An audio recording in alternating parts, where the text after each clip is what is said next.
Your Rangers return to Texas looking for a boost in an otherwise tough stretch. The friendly confines of Globe Life Park should help, and hopefully the Houston Astros can as well. Though your Rangers are struggling, the Astros are as well, and their track record suggests Rangers' success against their state rivals. Welcome home. Your Rangers meet the Houston Astros next on Fox Sports Southwest.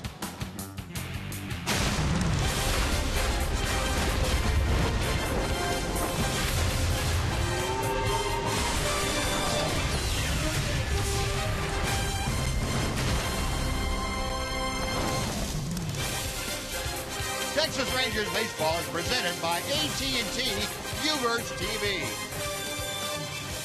And welcome into a Monday night of Rangers baseball, the start of the pre-All-Star game homestand, the first of three as the Rangers take on the Houston Astros. And welcome in, everyone, along with Tom Greaves, Steve Busby. Glad you could join us for this Monday night of Rangers baseball. Back off the road, thankful to be home, all safe and sound in one piece for the most part. And the Rangers looking to make this next week a statement or so going into the All-Star break. And they've already had a couple of statements made by a couple of guys in the game tonight. Adrian Beltre, Jose Altuve, both All-Stars leading the American League in hitting. Well, you know, neither team is playing particularly well, Buzz, but these two players are playing great. They're the top two hitters average-wise in the American League. As you said, they're both all-stars. Altuve has been doing things in the last month that occasionally have been done over the last 100 years, but not very often. Adrian Beltre continues to be the rock in the middle of the Ranger lineup. Two great players. They'll be fun to watch tonight. And one of these two teams coming into the series not playing very well is going to go out happy after this series. Yeah. Hopefully it's going to be the Rangers. Hopefully. They could use some good things to start happening to them for the second half of the season. So we'll have the first game for you, the starting lineups. And the first pitch of a couple of All-Stars facing each other, Beltre and the Rangers taking on Altuve and the Astros.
Texas Rangers baseball on Fox Sports Southwest is brought to you by your Texas Ford dealer. Take the EcoBoost Challenge to see why Ford is the best in Texas. By AT&T U-Burst TV. Find out what's possible with AT&T. Call 1-800-PIC-ATT. Mobilizing your world. And by Southwest Airlines. Find Southwest Airlines fares online only at southwest.com. A beautiful evening here at Globe Life Park, and I want to take a second to thank Danette Bennett for sending along an email keeping me on my toes. I apparently made a mistake on Friday night when I recognized the flag that we had seen in Citi Field. Some people had one there. It was the Chilean flag, and I apparently made the statement that it was the Lone Star flag, and I'm sorry about that. Jeanette, thank you very much for catching that and for letting me know. My apologies to all you great Texans. If you were offended, I am deeply sorry. And I will have to take a closer look at things and study my flags a little bit better in the future. Now, before we get started, get things underway here at Globe Live tonight, let's head down to the field. Emily Jones is standing by him. Well, Buzz, a great way to handle your first ever mistake on air. I couldn't have taught you any better, I know, because I speak from experience, and we all know that this Texas Rangers season has not gone the way that this team or its fan base would have wanted. But the bottom line is 7 games left before the All-Star break, and Ron Washington says it's time to give these fans here at home a taste of real Texas baseball. We're getting ready to go in the second half, and our intentions is to get better. And there's no better time than to do that than right now. As I said, we didn't win many games on this last road trip, but we certainly was in them. And if we could have done something to, in some situations that would have made a difference, we would have won more. So we certainly need to show our fans that we are a very good ball club. And obviously this team wanting to play better than it has and see the results that it has been looking for. Wash keeps talking about it, the opportunities. They've got to make the most of them, especially on offense, with the error, or margin rather, of error being so small, with the relative inexperience of the starting rotation. And it's on display again tonight with Miles Michaelis making, of course, his second career start, fellas. All right, Emily, thank you. Yeah, a lot of things need to turn around for the Rangers. Let's take a look at the Astros lineup that will face Miles Michaelis tonight. Jose Altuve, the All-Star second baseman, leads off. Alex Presley is in center. George Springer plays right field. Batting cleanup, John Singleton, the first baseman. Matt Dominguez is at third. Chris Carter handles the DH chores tonight. Carlos Corporán is catching and batting seventh. Kike Hernandez is playing left field. He bats eighth, and Marwin Gonzalez, the shortstop, bats ninth. We'll check out our Sonic scouting report for Miles Michaelis. He had his first major league start at Baltimore. Pitched into the 6th inning, ended up giving up 3 runs in that ball game. He walked 2 guys in the 6th inning. They both came around to score after he left. At Round Rock, 5-1 with a 3.22 ERA. And the thing that really stands out in AAA, 38 strikeouts and only 3 walks. He was acquired from the Pirates for Chris McGinnis. Well, Michael is set to get things underway. He will face Jose Altuve. Altuve, the league's leading hitter at 337. Underway, and the first pitch is popped up to shallow right. Odor going out and taking charge, making the catch in front of Alex Rios. So 1 pitch and 1 away for Michaelis. Odor and Alex Rios kind of getting on each other. And we'll take a look at the rest of the Rangers defense. It's delivered to you tonight by Fred Loya Insurance. Outfield a little bit different tonight. Daniel Robertson gets the start in left field. Illinois Martin in center. Alex Rios, you saw him right. Around the infield, Carlos Pena at first. Odor and Andrews up the middle. Beltre at third. And Robinson Chirinos again behind the plate. The Rangers come in tonight 13th in the American League in fielding percentage. So 1 out, and here is Alex Presley, the center fielder, who takes strike 1. Well, Buzz, I'll make a quick observation about Odor. Since Omar Vizquel left the Rangers, in fact, if you exclude Omar Vizquel, who for me was one of the all-time best infielders going back into the outfield for pop-ups. Speaking of pop-ups, that ought to be an easy one to handle. I don't think we've had an infielder that goes back on a pop-up better than Odor.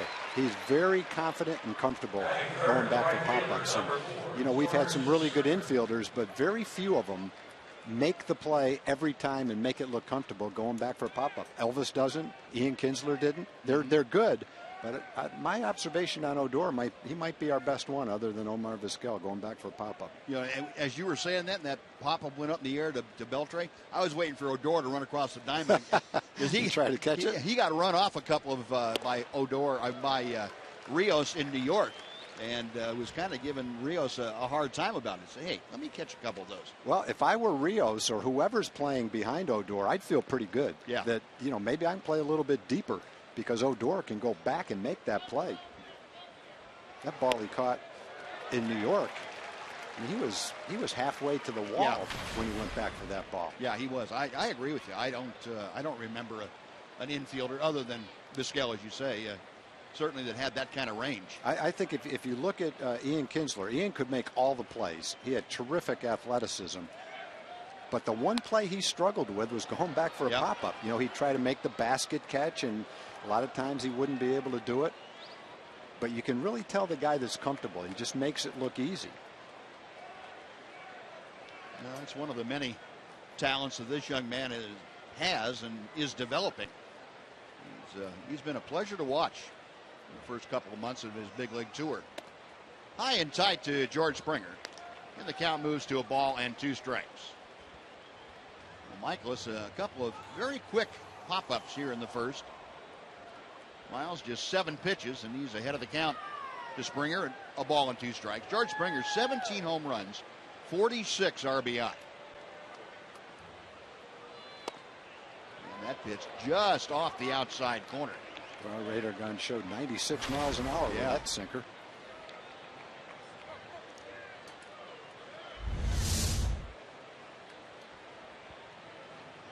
That's one of the ones you don't get the call with. Man, it sure didn't look like it was that far in the strike zone. Where the catcher's target is set up, and the ball on the other side of the plate. And it's rarely called. Chad Fairchild, by the way, is calling the balls and strikes tonight. And that's a pretty good pitch there, too.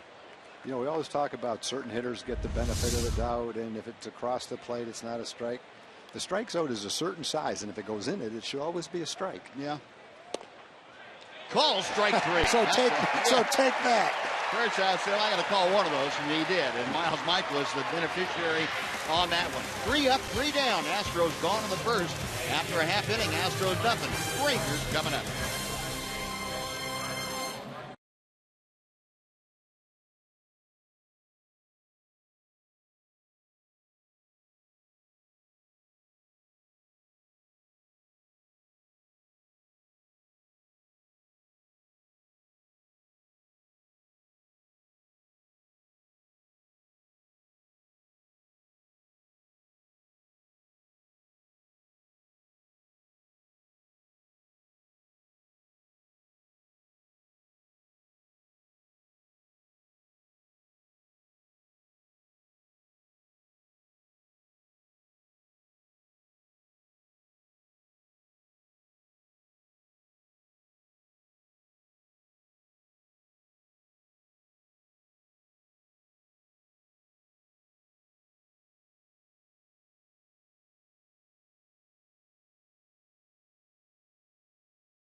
In the top of the first. Now we'll take a look at the Southwest Airlines Texas Rangers starting lineup for you tonight.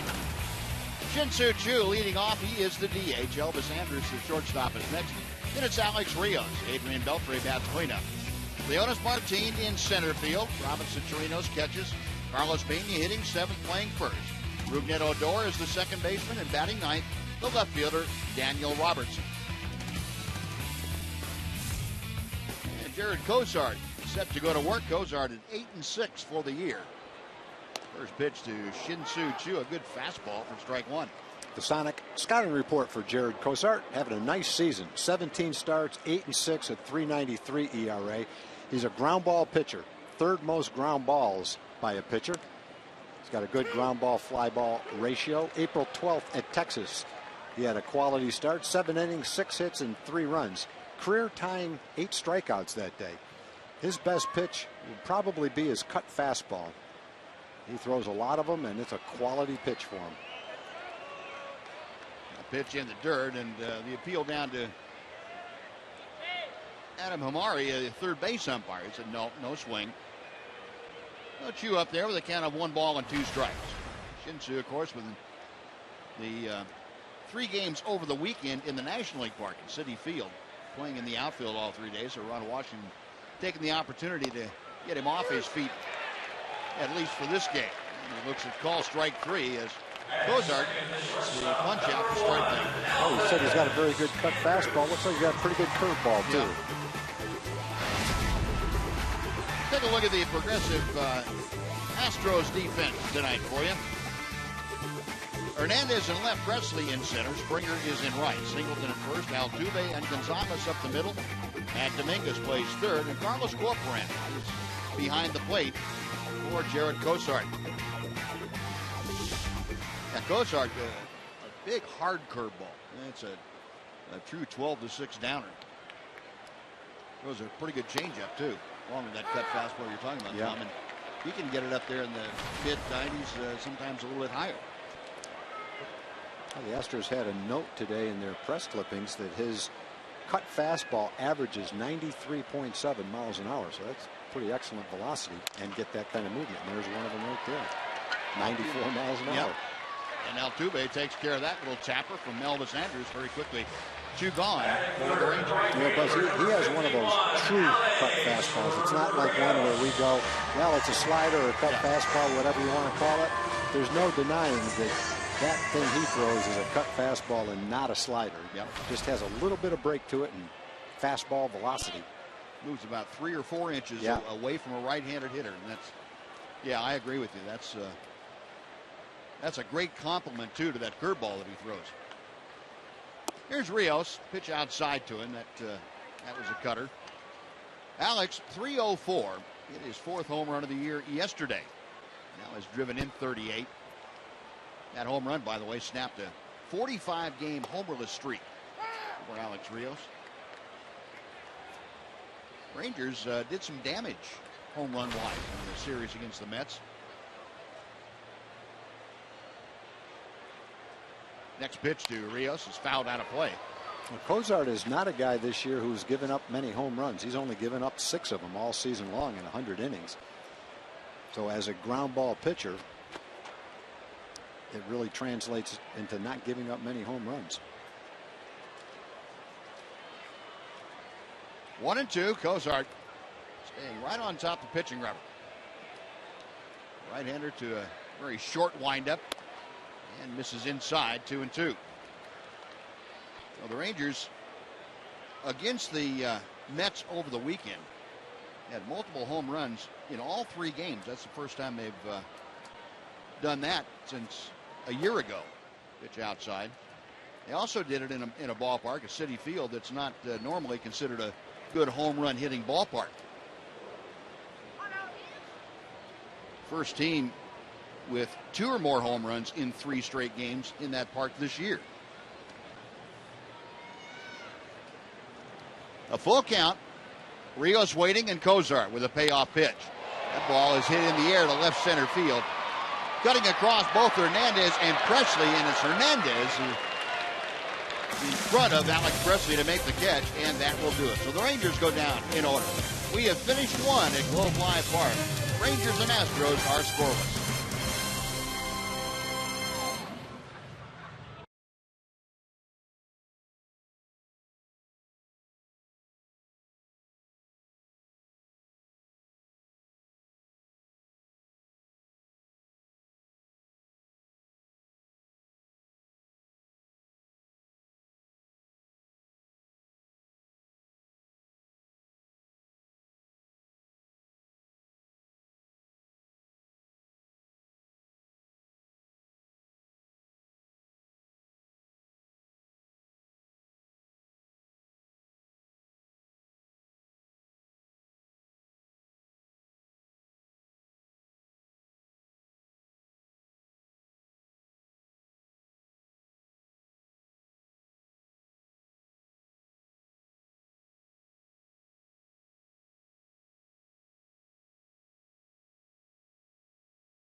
The second inning, it'll be the middle third of the Astros order. Beautiful night out here at Globe Life Park. A breeze coming in from the southwest at about probably 12, maybe 14 miles an hour.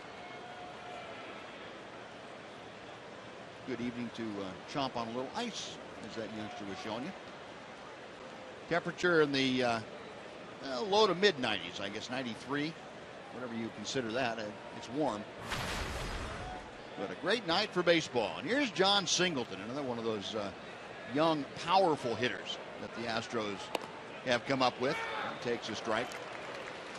Yeah, I think, Buzz, one of the things you have to love about Springer, Singleton, and Dominguez, and I guess for a look, also Carter, 2, 3, 4, 5 hitters in their 6 hitters in their lineup. 3, 4, 5, 6 hitters in their lineup, as they're developing young players. And if they do hit on these players and they do develop into the kind of players that they have the potential to be, then you've got middle of the order guys that can hit some home runs. Yeah. They've got power. Now, whether or not they're going to develop, that's what it's all about. Sure. Who knows? But the ceiling for these guys is pretty high based on the power that they have. And it's just a matter of basically for Springer, Singleton, and Carter's whether they can make enough contact. Yeah, the big thing is they have the talent to do that. The talent's there. Now, whether they can apply it, that's the $64 million question. Right. Carter has basically the one tool, and that's power. Springer has everything going for him. Mm-hmm. If he's not making contact, he can still make a play to beat you. He can steal a base to beat you. There's still a lot of things he can do. An 0-2 pitch. A breaking ball hung up there for Singleton, and he lofted a very soft fly ball that fell in for a base hit. No, 1 on, nobody out. Matt Dominguez coming up, and let's welcome in Jim Knox. Jim. All right, Buzz. Hey, group of Texas Tech students in the house tonight, rooting on the Rangers. Good to have you girls and guys in the house. Emily says hi, I'm sure. All right, get your guns up. There we go. Community Corner this evening. We're talking about the Texas Rangers and 30 other MLB clubs paying special tribute to Hall of Famer Lou Gehrig. This is the 75th anniversary of the famous Luckiest Man speech, and this is to bring awareness to the ALS. That is right, ALS. And to find out more about ALS, log on to alsa/texas.org. Buzz? All right, Jim, thank you. 1 on, nobody out. Matt Dominguez, the hitter, a .236 average. He has 11 home runs, 38 driven in. Base hit to left. Dominguez able to use that fairly short swing that he has and rifled one right past Beltre for the base hit. Back-to-back singles open up the second. And Chris Carter now will come up. Well, Dominguez is only hitting .236, but we see them a lot, obviously, 19 times. And at certain times, he looks like he's got a chance to be a really good hitter. That's a nice sinking fastball coming in on his fists, and he turned on it, hit it pretty well into left field. Got some power potential. Pretty good defensive player at third base, so he's very young, and he can be a building block for the future, too. So they've got some good young players, potentially some really good young players. Here's Chris Carter, the DH. Rip and a miss the high fastball. 0-1. Carter hitting just .189, but he has 15 home runs, 35 RBI. That has been the MO for Chris Carter. A lot of home runs, a lot of runs driven in a middle order position, but a lot of strikeouts too. And that's the thing that it's taken him now 3 years to this point to see if he can't overcome that. Well, he's getting a great opportunity. I would have to say this is the only team in baseball that would have afforded him the opportunity to play every day. Striking out as much as he does and hitting below 200, but they like the power potential. And one thing today that if you have to say what part of the game does there appear to be a shortage in, and it's probably power hitters.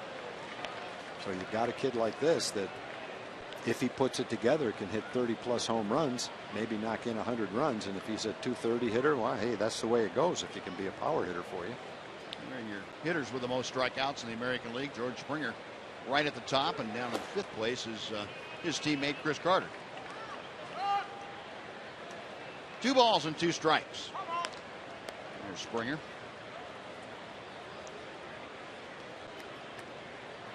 The Astros come into play tonight last in the American League in batting average at 235 as a team. They are next to last in on-base percentage at 308. Bo Porter, though, has seen his club start moving up the charts in runs scored. Here's a base hit to left center field. Singleton had to hold up a second, so he advances only to third. But 3 consecutive singles now. The Astros have loaded the bases with nobody out here in the second inning. Michaelis was ahead of Singleton with 2 strikes. He had a couple of strikes on Carter. He wasn't able to make a 2-strike pitch. Both guys very prone to the strikeout. But both of the guys, they didn't hit the ball very hard, but they were able with 2 strikes to at least get the bat on the ball and then loop it into the outfield for a base hit. Yeah, both of them got breaking balls to handle, and like you say, Tom, they didn't hit it hard. No. But it gave them an opportunity to get the good part of the bat to the ball. Now let's send it down to Emily Jones real quick. Em? Well, and Buzz and Tom, one thing Miles talked about after that first start in Baltimore was that he wanted to be able to pitch out of situations like this, that when he got runners on, he didn't want to try to nibble or be too fine, but just stay with the game plan. We'll see how he responds now with bases loaded and no one out. Mike Maddox has gone out there to try and get the situation a little more upbeat for Miles Michaelis. Carlos Corporan, the switch-hitting catcher, up there now from the left side.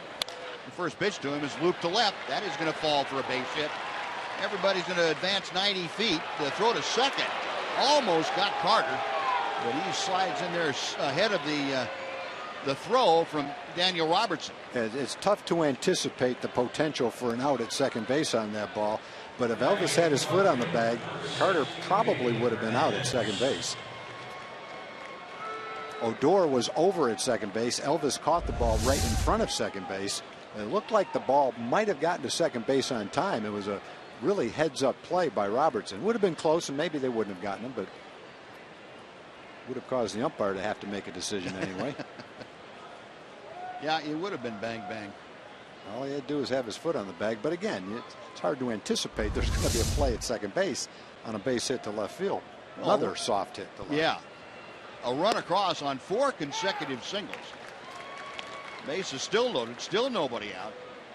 Kike Hernandez is called up to the big leagues 6 days ago. This is his 6th major league game, and he has gotten off to a great start, hitting at .353. A home run, a couple of RBI. He's got the bases full of Astro teammates. He lines one to right. Coming on Rios, he'll have to play it on high. The throw is coming in toward home, but standing it safely at home after the throw is cut off. Matt Dominguez scores, and the Astros take a 2-0 lead. 5 straight singles. That was a pretty amazing streak of singles. One of them, Dominguez hit his ball on the good part of the bat. That one was hit pretty well. The other 3 fairly softly hit into the outfield. But 5 straight singles. Station to station baseball. Everybody moving up a base on these. That was a little bit off the handle right there, actually. Well, 2 runs across. Now the number 9 hitter in the order, Marwin Gonzalez, will step to the plate. Rangers still playing the infield back there, trying to get the first out of the inning any way they possibly can. And a big breaking ball hangs high for ball 1.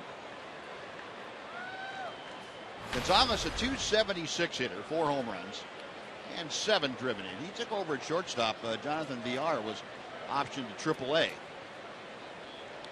Gonzalez has stepped in, and Kike Hernandez also is a shortstop by trade. Hernandez playing a lot of different positions for the Astros, playing in left field tonight. 1 ball and 1 strike. Last 8 ball games for Gonzalez, a .364 average.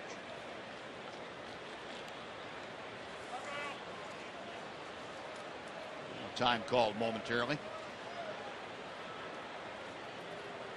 Astros just coming off a 4-game sweep at the hands of the Angels out in Anaheim.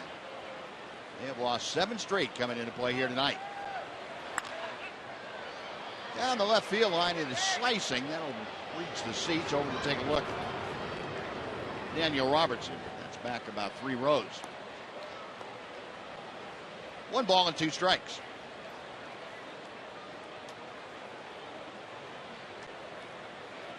th losing streak of 7 or more games since 2009. And Bo Porter, of course, coming in year before last to try and stem the tide.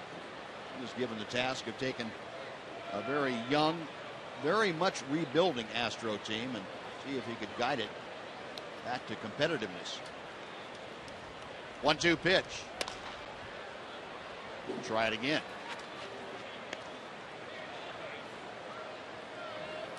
The Astros this year 36-54.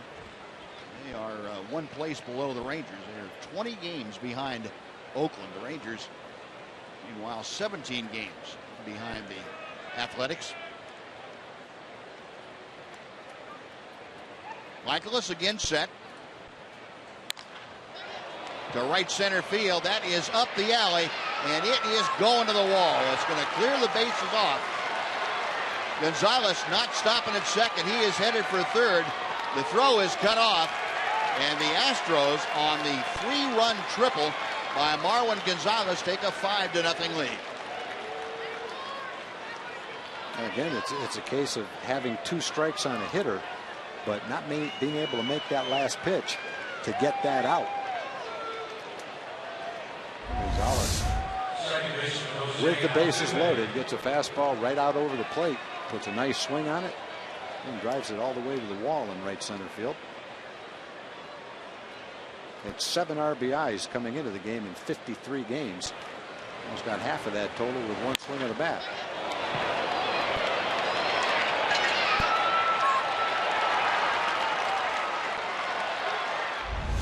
The Mets had a 5-run first yesterday. Got the Rangers down and eventually won that ball game by a 4-run score, 8-4.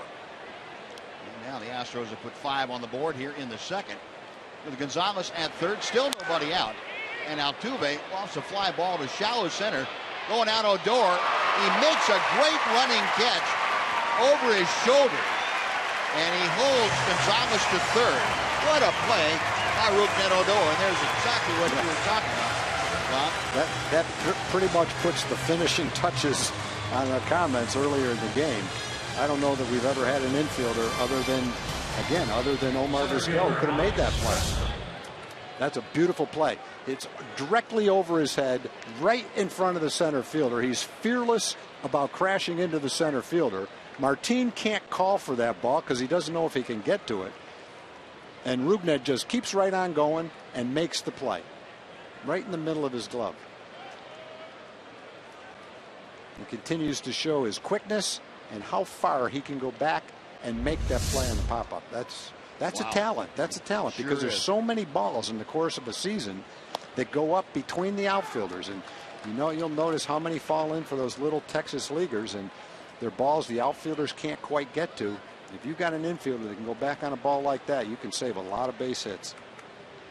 Well, great play by Odor. That keeps Gonzalez at third. 1 out. Alex Presley now the hitter. The Rangers will pull the infield in. Now that they've gotten that first out. Presley up the middle, a base hit to center. Gonzalez will trot down the line to score. Presley with the RBI single. And the Astros make it a 6-0 lead here in the second. Right fielder George Striker. Alex Presley driving in his 12th run of the year.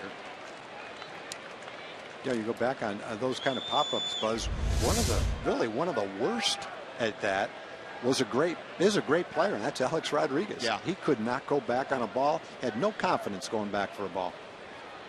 No, he finally just stopped doing it, didn't he? Pretty much, seems yeah. like anyway. Yeah, he just had no confidence going back to catch a pop-up. Completely lost. That's a slight exaggeration. I wouldn't say completely lost. Let's just say it definitely wasn't a strong suit for him. George Springer, the hitter. 1 on, 1 out, 6 runs across here in the second inning. Springer called out on strikes in the first. Set pitch high, 1 ball, no strike. Springer, the ninth hitter to come to bat here in the second inning. And if you're wondering why no one's warming up in the bullpen, it's because they're really, you have to stretch it to find a long man for this game. Rangers have 8 guys out in the bullpen, but that bullpen has been used quite a bit lately. And Scott Baker's the long man, but he just started in Baltimore, and I think Ron would rather not use him for an extended period of time today. Felice has pitched twice in 3 days, thrown a lot of pitches. Hollison's thrown a lot. Frazier's been pitching pretty regularly, and Kotz and Parade have been pitching regularly. So you know, this is one of those games where the starter's going to have to stay out there for a certain amount of pitches, regardless of the outcome. There's a strike to Springer, and it's 2-1. As Emily told you, Roman Mendez come up from AAA, and he's the freshest arm that the Rangers have out there, but he's not exactly a long man. Michaelis sets for the 2-1 pitch. Now 3-1. Well,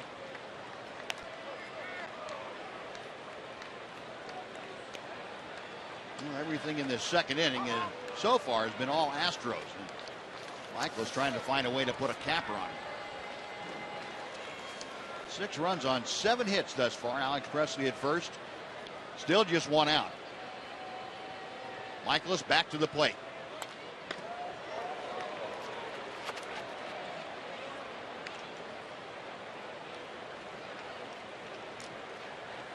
Just one of those innings. A lot of these balls have been hit hard, but a lot of them haven't been hit hard either. But it doesn't really matter. They've all found holes. Actually, the only out was a terrific play. That little blooper by Altuve could have fallen in too, and nobody would have been out.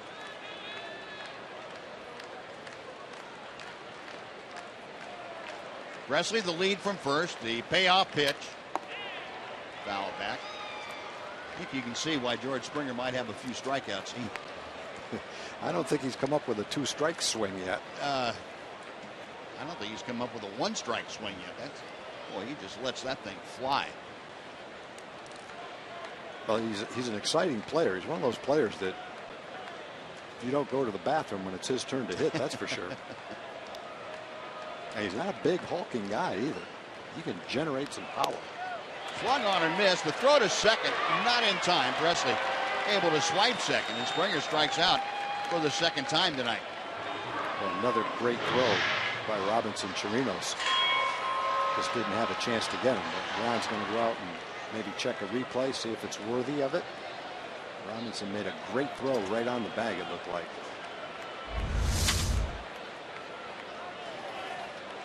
Going to miss a slider. Delivers an accurate throw. Looked like he had his hands in there. Yeah, and it looked like he stayed on the bag, too. We had that one.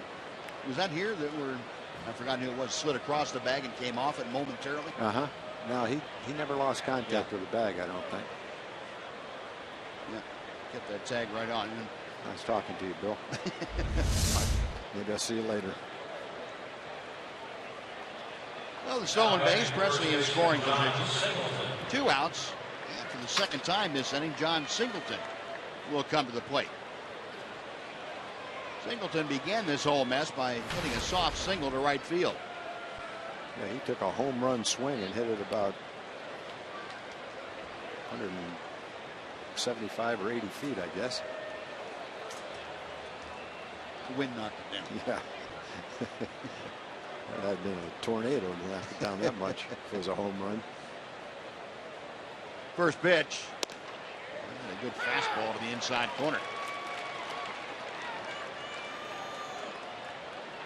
Well, the good thing is it's not like Michaelis has thrown 60 pitches. It feels like it, but he's only thrown 40 pitches because of how quickly the first inning was. 3 up, 3 down. So if he can get things straightened out, get a deep breath, and come back out in the third inning, he can still pitch deeply into this ball game, just like Nick Tepesh did yesterday. Michaelis now the advantage in the counter. No balls and 2 strikes. Springer, after that single in this inning, at the 175 with batting average.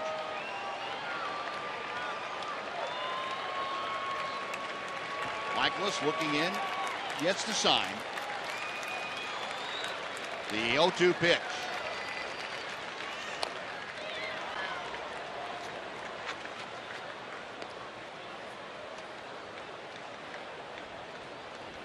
Astros as a team 5th in the American League in home runs with 93 as a club.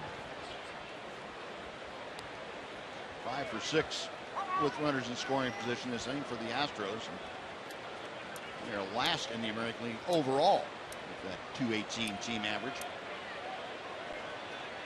Timing is everything. Didn't want to do it. He went around. So Michaelis gets back-to-back strikeouts. And the inning comes to an end. The Astros go put 6 on the board on 7 hits in strand 1. After 1.5, Houston leading the Rangers 6-0.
For a chance to have it shown on one of our upcoming telecasts.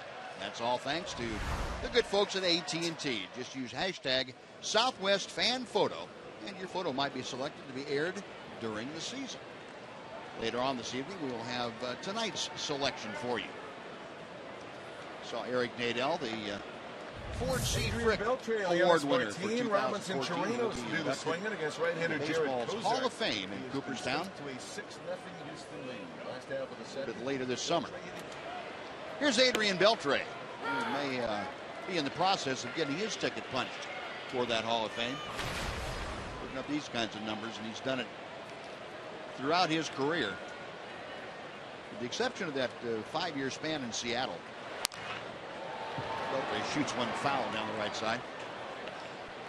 You could pretty well count on Adrian hitting somewhere around 300, 25 or more home runs, and right at 100 RBI, maybe 105. I think his 5 years in Seattle showed probably two things when you look at his overall numbers. Number one is how lousy the teams were that he played with, and he didn't have the protection in the lineup, didn't have the men on base as many times when he hit. The other thing is it's a little tougher to hit in Seattle than it is in a lot of other ballparks. Yeah, he had that as his home ballpark. 1-2 pitch. We'll try it again. Now Adrian very quickly though went to Boston and quieted all the critics, all the naysayers that said he was washed up or overrated. Take the pick. And the Rangers very fortunate to be able to get him in 2011. Big breaking ball, and Beltre able to check his swing. 2 balls and 2 strikes. Highest averages at home this year, Adrian Beltre, and 374. So Altuve down the list a couple of spots. Sharply hit ground ball out to the shortstop, though. Marlon Gonzalez has it. And Beltre is retired. One away for Leonis Martin. Cozart, as Tom told you, a lot of ground balls. He has one of the better ground ball to fly ball ratios in the league for a starter. And he doesn't really do it with that heavy sinker that we've seen a couple of guys feature this last week against the Rangers. He's got good movement on the fastball, but it's not really a true sinker. He does it more with that cutter and keeping the ball off the good part of the bat. Yeah. 0-1 pitch. And I guess that's really what that pitch is, as much as anything, is more than not really a strikeout pitch. It's just so you don't hit it on the good part of the bat. Exactly. You make weak contact. Yep, exactly.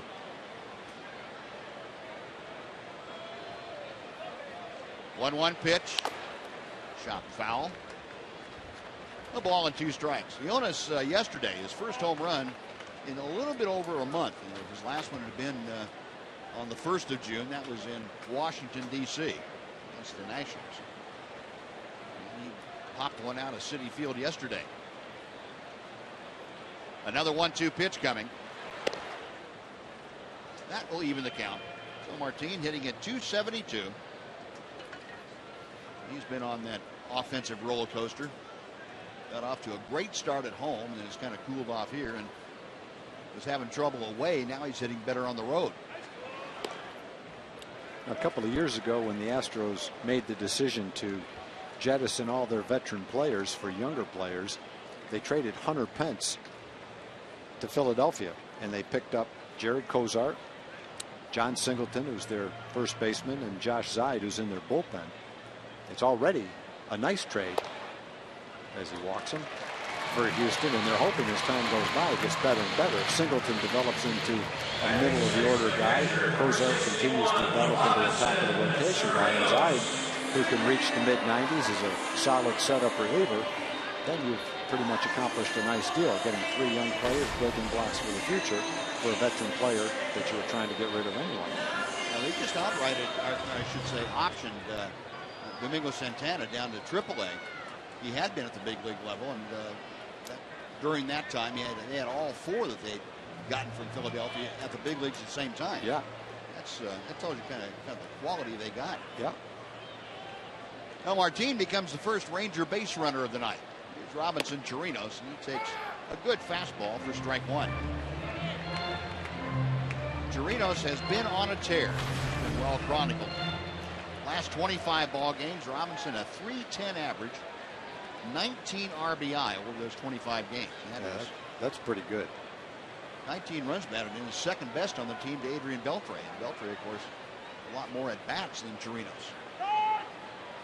You multiply that over 100 games, and that's, probably a little bit less than an everyday catcher is going to catch. And you're talking about numbers that get your home runs into the mid-20s, your RBIs up over 80 or 90. I'm not saying that's what he's going to do, but that's how good that streak is that he was in.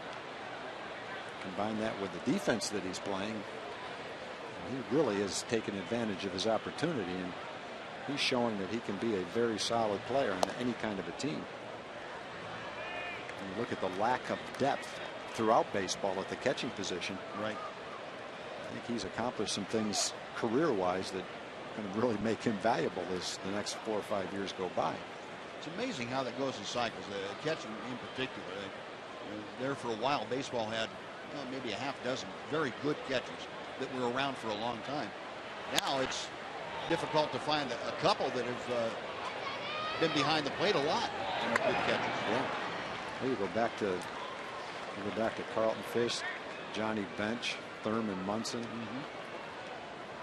Jim Sundberg, Darrell Porter.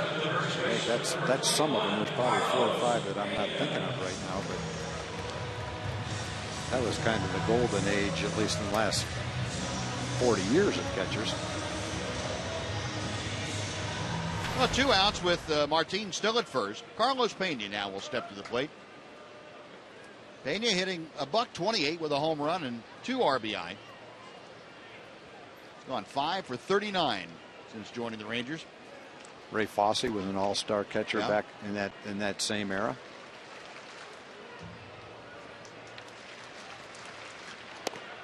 First pitch is a knee-high strike, 0-1.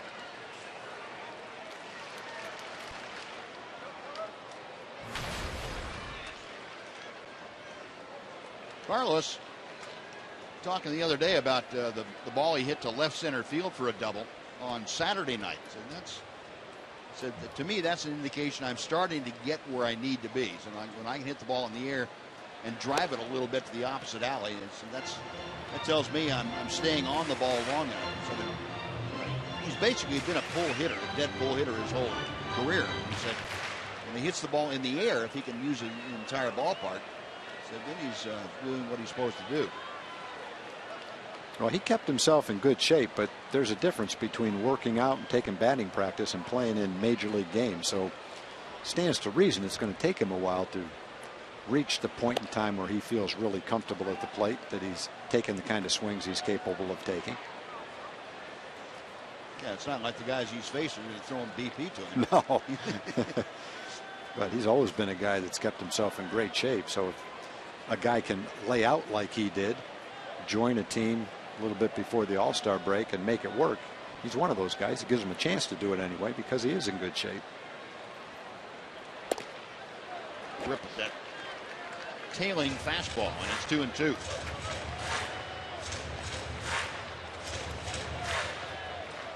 Jared Cosart has allowed one walk. He has struck out one. As Leonis Martin at first base with 2 outs here in the second. Astros with that big 6-run top of the second.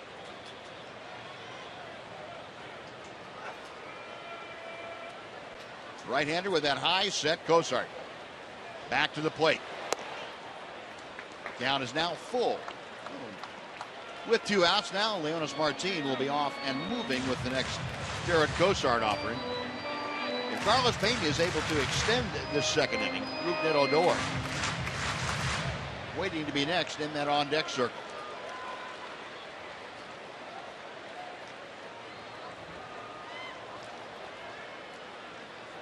John Singleton was going to go back behind Leonis Martin with that shift there. There's no need to play behind there, and they hold him on. The other way, there's the base hit. That's the same thing we're just talking about, Buzz. Going the other way and making solid contact. Good job.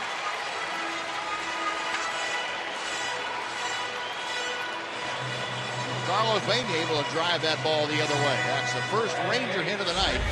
Runners at first and second for Odor. Well, it's a pretty tough pitch, too. It's tailing away from him. Good movement, and it's outside. He still hit it pretty well to left field. Hit on pretty close to the good part of the bat. You know, I think if anything, I think most people feel that the toughest hitters to pitch to are the hitters that use the whole field. So if you do see the shift and you do decide you want to try to hit against the shift and not into the shift, chances are if you're successful at it, you will have made yourself a better hitter anyway by being able to hit the ball the other way. Well, that's a good point. I think you're exactly right. Well, here's Odor with runners at first and second. Rougned had a .262 hitter. That first breaking ball hangs outside to him. 3 home runs, 17 RBI. Rougned talking the other day about the adjustments he's trying to make now after people have made adjustments to him first time through. That's where it becomes a little more difficult. But you have to make them on the fly, and you also have to make them at different times. Different people try and do different things with you. Different teams try and do different things with you. See that average in the last 16 ball games down around 170. Good fastball. It's 1-2.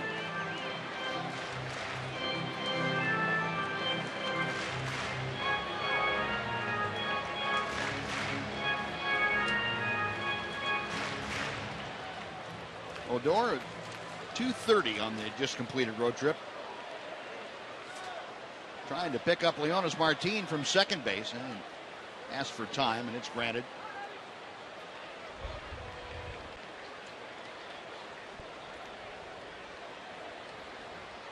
We're going to get back in there and ready to go to work.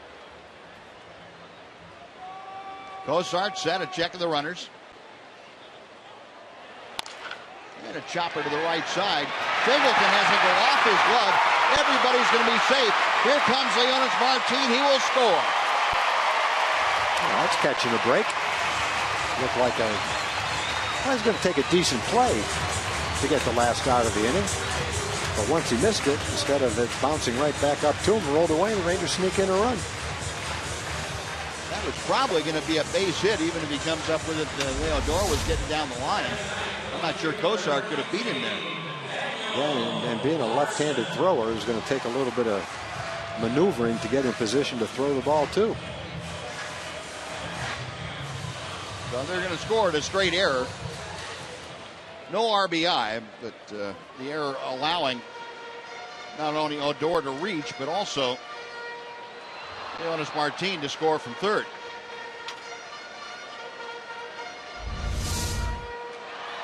So it's now a 6-1 Astros lead. John Singleton with the miscue. Rangers still with runners at first and second, still 2 outs. And now the number 9 man, Daniel Robertson. That's a chance to increase the output of this inning.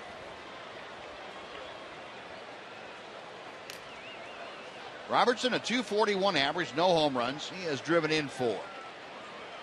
Brings in a 6-game hitting streak to play tonight. And he lines one sharply but foul down the right side. Back into the seats.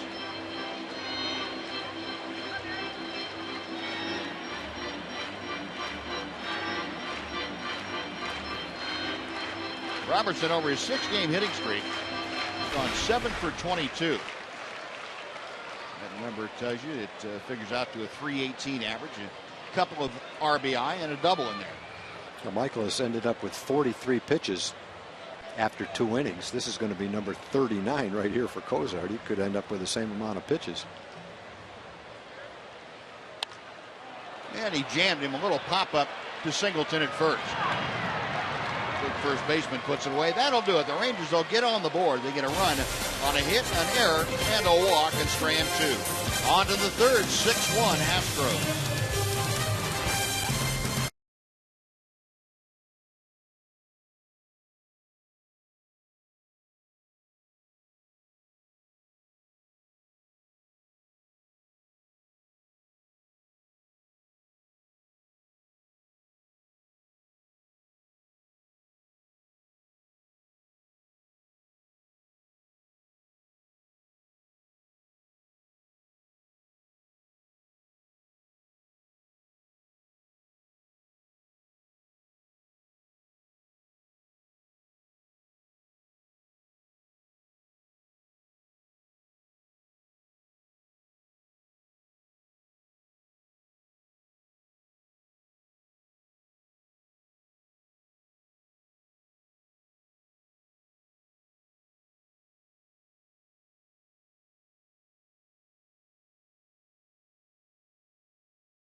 Major League Baseball All-Star Game as the best of the National League take on the American League's elite. Don't miss the action coming up Tuesday, July 15th at 7 p.m. on Fox. A great spectacle. The teams announced yesterday. Rangers, of course, getting Adrian Beltre on the All-Star team, and also Yu Darvish being on the pitching staff for the American League. You probably have a pretty good chance to pitch in that game. Yeah, I would think so. The towering pop-up into foul territory, and Matt Dominguez sends one about 5 rows deep. Beltre and Andrus over there to take a look. Yeah, when Darvish's start in Baltimore was pushed back to New York, he basically lost a start. Yeah. He would have had 3 prior to the All-Star game. His last one would have been on Sunday. And now with the change, he's going to have a sufficient number of days off to be available to pitch in the All-Star game. He's scheduled right now to pitch on Wednesday. Last game of this series. Michaelis misses high to Dominguez. And the count moves to 2-1. Now Dominguez, base hit in the second. He was one of a string of 6 consecutive Astros to reach and score against Michaelis. And Miles drops that off-speed pitch in. Now 2-2.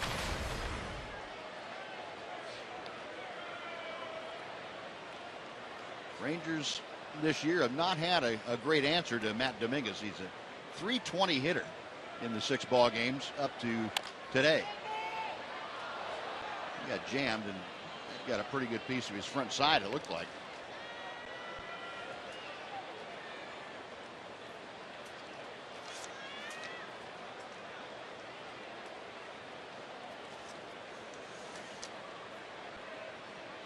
Miles Michaelis, the 25-year-old from Jupiter, Florida. Originally property of the San Diego Padres, and Tom Toady, the Rangers, got Michaelis from the Pirates. Oh boy, that ball would have sawed that bat off if he hit it in the middle of the bat. We're talking about the American League All-Star pitchers. Here's the lineup for you. Betances and the Yankees, and Burley and Darvish, Sean Doolittle, Felix Hernandez from Seattle, Greg Holland of Kansas City, Kazmir and Lester, a couple of left-handers. A little pop-up that will reach the seats behind home plate, the bat of Dominguez. And we'll finish looking at the lineup. Glenn Perkins, the fine closer of the Twins, Max Scherzer, Masahiro Tanaka of the Yankees, the league leader in wins with 12, and David Price having a great year for Tampa Bay. That's pretty formidable. It's a pretty good group of arms. I'd like to have that for my staff during the regular season. Take my chances. Get your fantasy league. You can give me whoever you want for my position players. I'll take that rotation. 3-2 to Dominguez. Matt Dominguez leading off the 3rd inning. He'll be followed by the DH Chris Carter. Michaelis with the payoff pitch. Base hit to center, and Dominguez is 2 out of 2. You know, that's kind of a typical at bat for the game so far for Miles. He had 2 strikes on Dominguez. He made a couple of good pitches. He threw a fastball that hit him about 2 inches above the fists, and he fouled it off. Then he threw him a slow curveball down, and he lunged at it and fouled it off. And then he gets a pretty good pitch to hit, and he hits it into the outfield for a base hit. So he fouled off a couple of great pitches that you hope when you make those pitches that you get an out. But the foul balls extended the at bat, and he got one to handle and ended up with another hit. So 8 base hits now for the Astros. Here's Chris Carter, who looped a single into center his first time. He's swinging strike 1. Carter with that base hit is up to his average to 192. Had a pretty good series out in Anaheim. He went 4 for 11 in 3 games that he played out there. Had his second grand slam of the year during that series. Had 2 home runs against the Angels and 5 RBI. A good look at from our roving RF camera up in the upper deck, showing you a great look at Globe Life Park. Not a bad seat in the joint.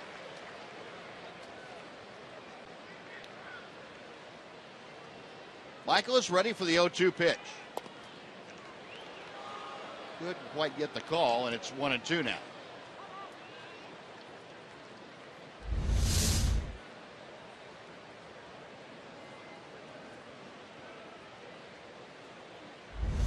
Robinson Victorino's trying to pull that back in just enough to encourage Chad Fairchild to ring up the right hand. He wouldn't do it.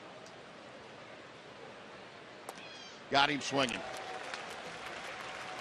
Good cutter going down and away from Chris Carter. That is strikeout number 4 for Michaelis. One gone. Carlos Corporan coming up. And before we tell you about Corporan, let's take time for a Mazda game break. Here's Dana Larson.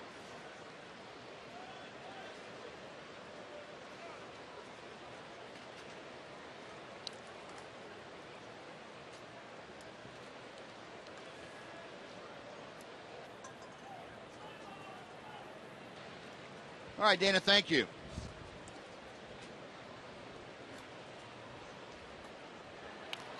Corporan gets fisted and fights it off foul, 0-1. Corporan, an RBI single to left his first time. Drove in his 15th run of the year.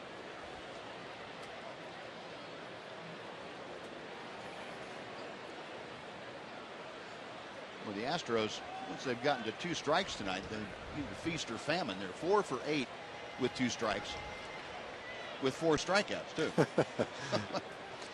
Well, I think you would expect if Miles with 2 strikes had made a couple of pitches, he might have maybe 6 or 7 strikeouts in those 8 at bats. Yeah. But he's been ahead in the count most of the time. 0-1 pitch. Fouled into the glove of Robinson Chirinos, 0-2. Yeah, nothing wrong at all with his getting ahead of hitters tonight. He's done a good job of that. Now, putting him away has been a little bit problematic from time to time. Yeah, it's tough to find good things when you give up 7 hits in 1 inning. But at the same time, 3 or 4 of those balls weren't hit that well. And with a little bit of luck, maybe one of those little bloopers is caught.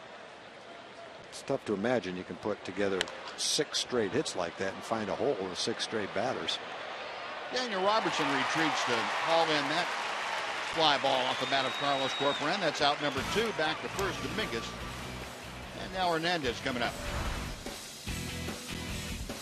And we'll give equal time to the National League hurlers. Madison Bumgardner from the Giants, and Johnny Cueto and Oldest Chapman, the Reds. Greinke and Kershaw, 2 of the starters for the Dodgers, both made it. Jake Kimbrell and the Braves, Matt Nechek, St. Louis.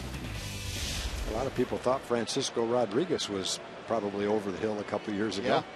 Kind of reinvented himself, reestablished himself as a top guy in a team in the National League. One of the teams with the best record in the National League. In fact, they do have the best record in the National League, Milwaukee Brewers, and he's their closer. Yeah, no longer the 93-mile-an-hour slider, but he's got a great changeup. Yeah, he's still getting it done.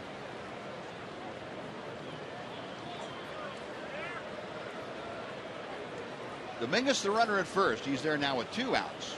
And a leadoff single. Hernandez had an RBI base hit to right. Going outside goes the next pitch. 1 ball and 1 strike. You know, one interesting thing, Buzz, when you look at the pitch total for Miles Michaelis, he's thrown 61 pitches, 46 strikes, and 15 balls. So throwing strikes has not been a problem. Yeah.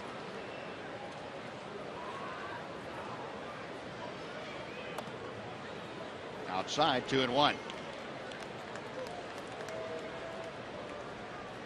Told you about Hernandez playing a lot of different positions at AAA Oklahoma City just this year now. He had 26 games at second, 14 at third, 13 at short, 13 in the outfield, and 1 at first base. They're working on his versatility a little bit. Well, he had a good year was having a good year down there, second in the league in hitting, so I guess they're probably trying to find a place for his bat in the lineup, and they may figure that they can't find a permanent spot at one position, but if they can move him around a little bit, they might be able to take advantage of his offense. Bo Porter, I'm sure, certainly appreciates a guy that can play multiple positions. Sure. That gives him a lot of options. Especially, nowadays you've got 4 extra men generally. One of them has to be a catcher. One of them has to be able to play shortstop. Up the middle, Odor.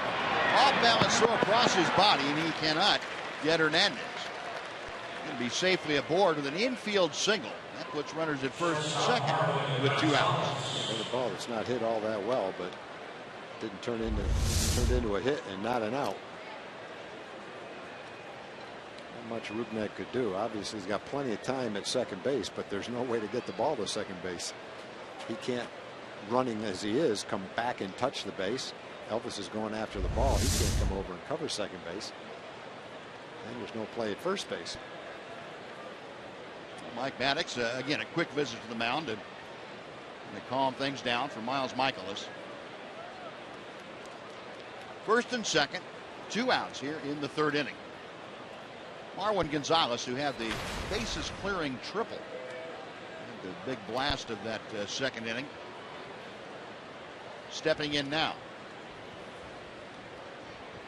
Gonzalez with the 3 RBI, now has 10 for the year, batting average at .282. And he takes a knee-high strike.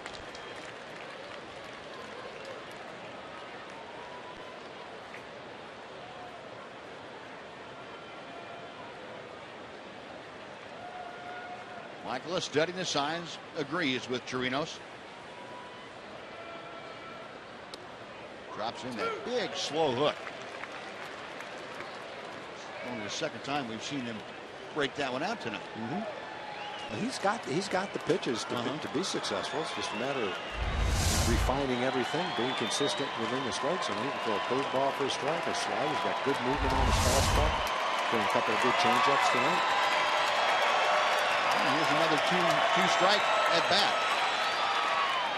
Check swing. Did he go? No, he did not. A very quick appeal down to 3rd. And Mamare said no, he did not swing. 1-2. Gonzalez not exactly having a great year with runners in scoring positions. That 160 average would tell you.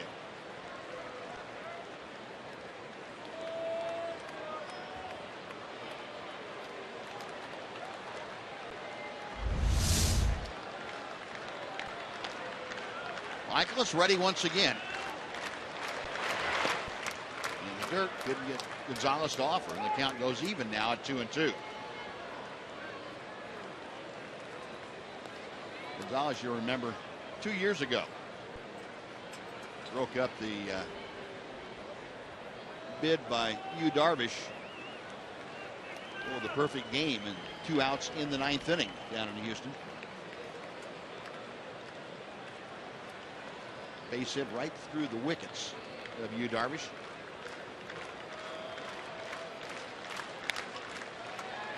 Chopper to first. Pena underhands the Michaelis covering, and that'll do it.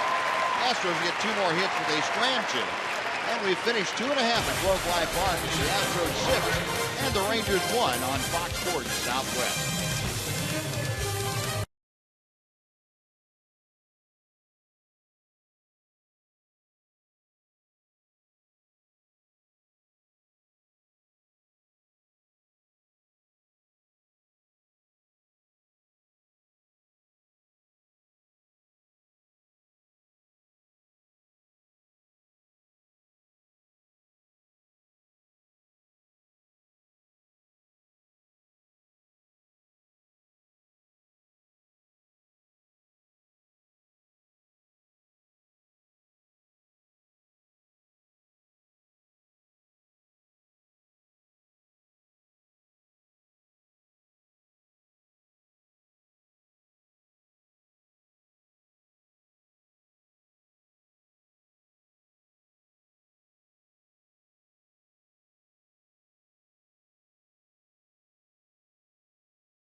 On Fox Sports Southwest is brought to you by Southwest Airlines.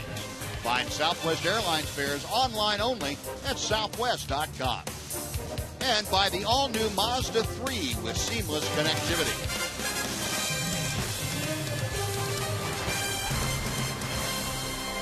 A 6-1 Astros lead as we head to the bottom of the third inning. Rangers coming to bat with the top of the order to face Jared Kozart. Shin-Soo Choo called out on strikes his first time up, and there's a check swing foul tip for strike one here. Choo now hitting at .248, 9 home runs, 31 RBI. It's out of play to the left, and the count very quickly is at no balls and 2 strikes. Choo just 5 out of 26 on that just completed Ranger road trip. 2 of the 5 were home runs.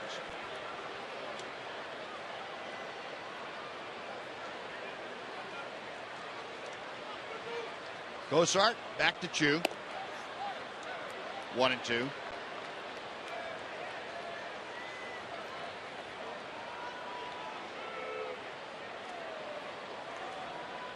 Right-hander's next pitch. There's a base hit to right field. Kozart upset with himself. On that high, slow breaking ball. She ripped it. Choo with his first hit of the night. Yep. Top of the strike zone. Watch Kozart. Pitchers don't like to do that, Buzz. No. If they didn't do that, hitters could never get a hit, though. Be a boring game if you guys never made a mistake. That's the whole idea. They'll be nothing to nothing 12, 13 inning games. Be like fast pitch softball. But they'd be fast. That's one of the problems with the game right now. For the people that want to see the game sped up, offense is down, pitching statistics are up, but the time of game is still high. Yeah. It's because there's so many strikeouts. The guys aren't putting the ball in play on the first or second pitch very often. 0-1 pitch to Elvis. Andrus, a ground ball to second back in the first inning.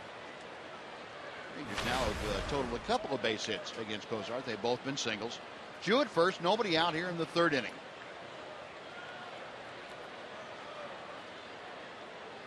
Elvis currently hitting at .267 as you get a look at the lead of Shin-Soo Choo. There's that cut fastball on the inside corner. A front door cutter, if you will, and it's 1-2.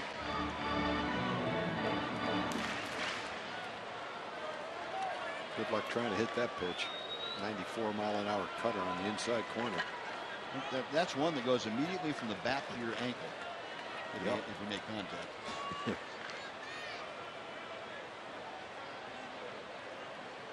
The 1-2 on the way. Double play ground ball out to Gonzalez. He will turn it himself. And the Rangers now have grounded into 86 double plays, the most in Major League Baseball. 2 outs, bases empty after the twin killing, and Alex Rios coming up. Elvis now has hit into 16 double plays, and so is Alex Rios.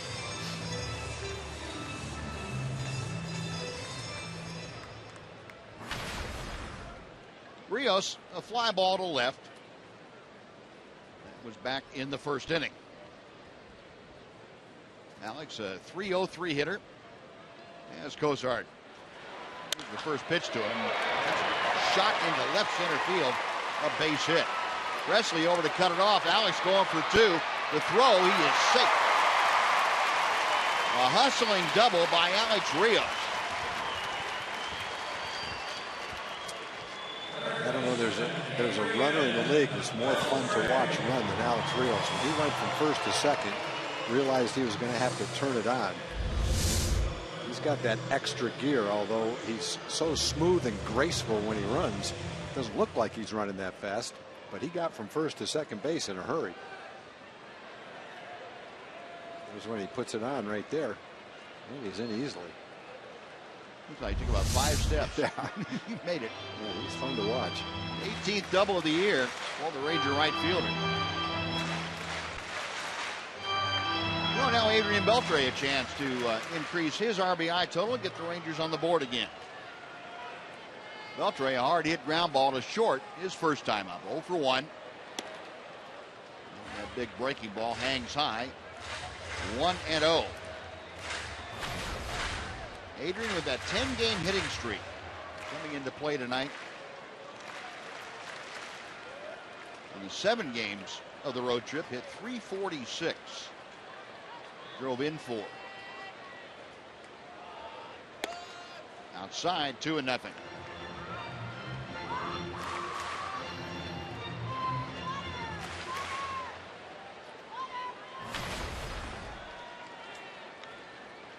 Fifth highest average for Beltre in the American League, that .338 mark with runners in scoring position. And that breaking ball kind of spun him around, hung inside. 3-0.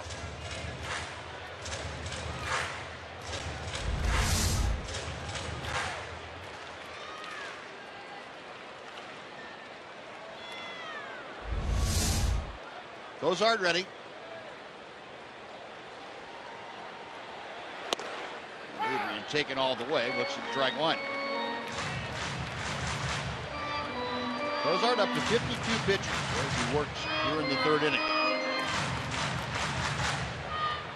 These Astros leading 6-1, but the last 2 innings have not been easy for Cozart. He's been forced to throw a lot of pitches.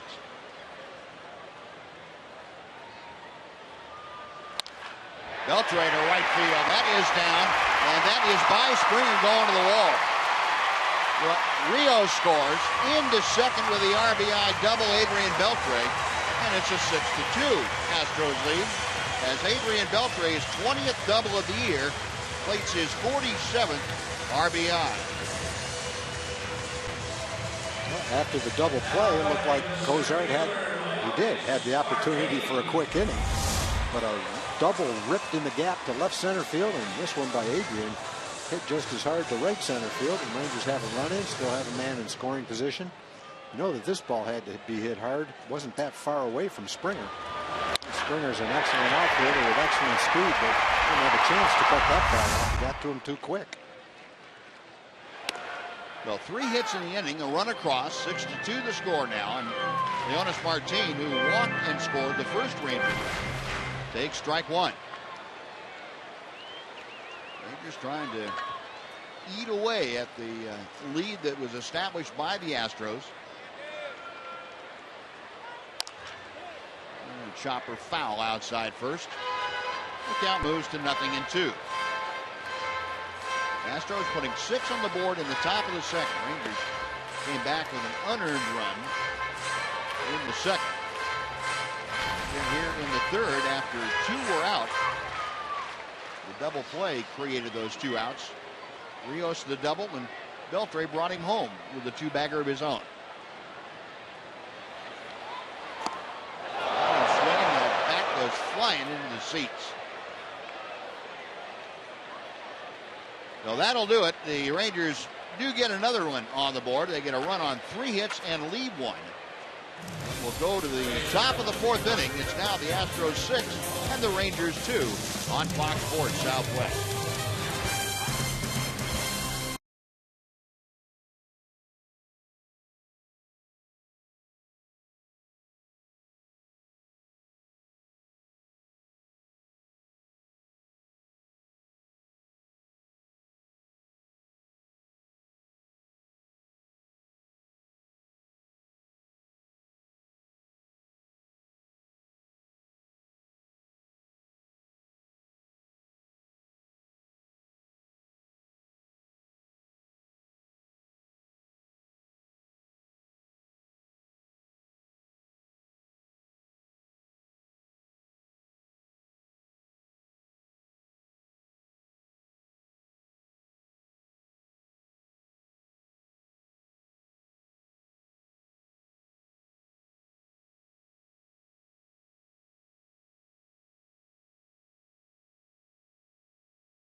Mark, Buzz, and Tom, a familiar face here. Former Ranger great Pete O'Brien, who was down on the field before the game giving the famous luckiest man speech by Lou Gehrig. This is the Lou Gehrig 75th anniversary.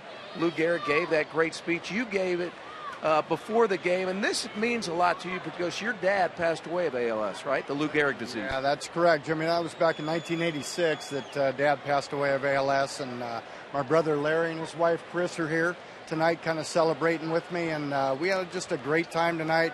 I think it's the third time I've done this speech, but it's Lou Gehrig is as humble a great player as there was, and so to watch him go through what he did and to watch our dad go through what he did was tough, but it was fun to celebrate it tonight. Now, what they did around the entire Major League Baseball, all 30 teams, what happened was everybody gave that speech because it commemorated the 75th anniversary, but this is also to bring attention, awareness to ALS. What can you say about that? Yeah, I mean, ALS has been a really tough disease to get it, get your arms around and head around because it's so tough to diagnose, one, and so it's just a work in progress, and we're just trying to keep moving forward, and I think they're making some strides, so we just want to keep help supporting that endeavor because it's a terrible disease, and I think we can beat it.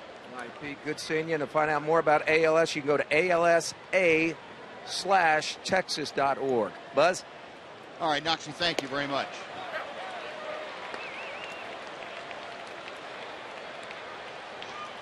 Jose Altuve leading off the Astros' fourth inning.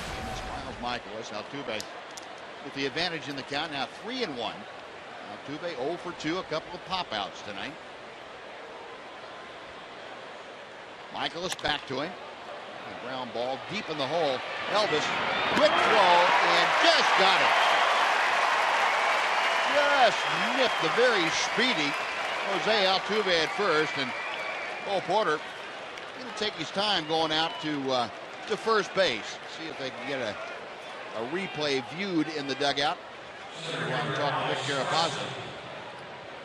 Elvis made that play about as niftily as you possibly could. Yeah, he knew he had a fast runner, so he didn't really have time to plant his foot and throw. He had to throw on the run and depend on getting it there quickly. And I'm not sure if he did or not. Yeah, didn't look like it from that angle. Foot's on the bag. Yeah, that's going to be a base hit. Well, you have Carapazza and the crew chief, Bill Miller, over to put the headsets on. They're looking at that play. Elvis, as strong a throw as he could, running away from first base. Throw across his body. And Altuve probably had a pretty good idea that he was safe. As a runner, if your foot hits the bag before the ball gets there. You can obviously feel your foot hit the bag and hear the ball hit the glove. So he knew he was safe. Cole Porter feels like it because he made the call on the replay. And we're pretty sure he's safe too. Yeah, and Bill Miller immediately gets off the headset and throws out the safe side. So the call is overturned on appeal. Jose Altuve with the infield single, his first hit of the night. He is now aboard, and with nobody out, Alex Presley will come up. I don't know what else Elvis could have done. I don't think there's anything else he could have done. No, he got to it and got rid of it as quickly as he could. I don't think he would have had time to plant and come up with a stronger throw. He just had the wrong guy running.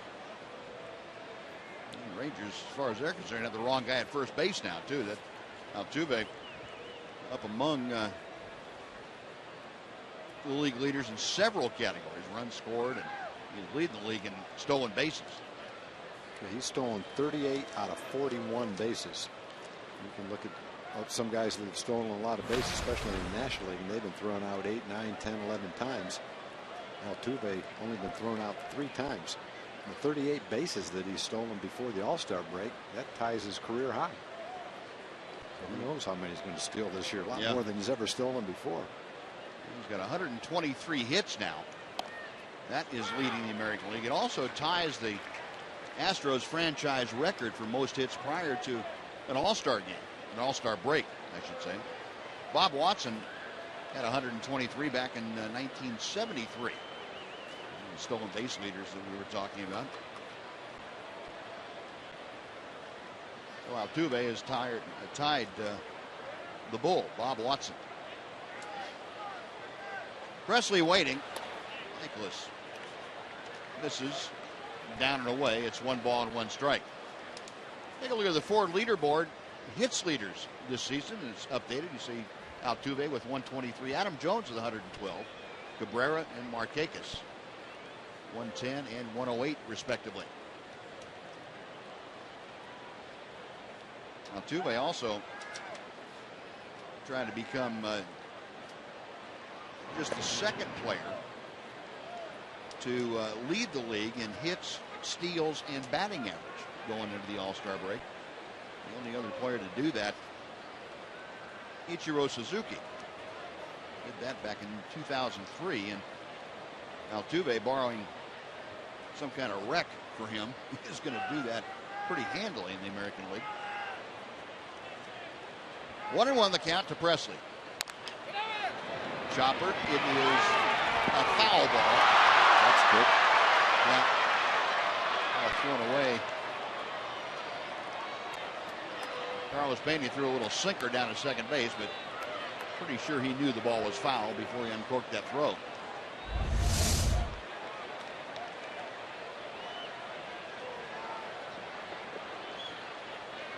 See both umpires. Rick Carapazza, the first base umpire, Chad Fairchild, the home plate umpire, throwing their arms up immediately. Sean Thomason loosening in the Ranger bullpen. First action we've seen out of the Ranger pen tonight. 1 on, nobody out. 1 ball, 2 strikes the count to Alex Presley.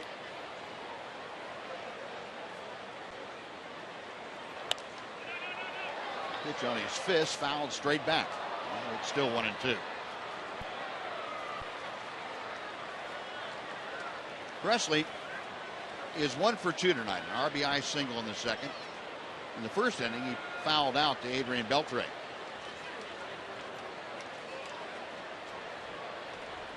Astros 6 runs on 10 hits now. Rangers 2 runs on 4 hits. That's out of play to the left.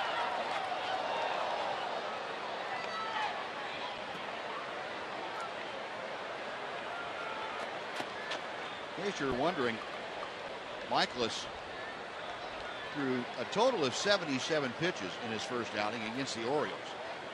So he has already surpassed that pitch total. He was working here in the 4th inning with nobody out.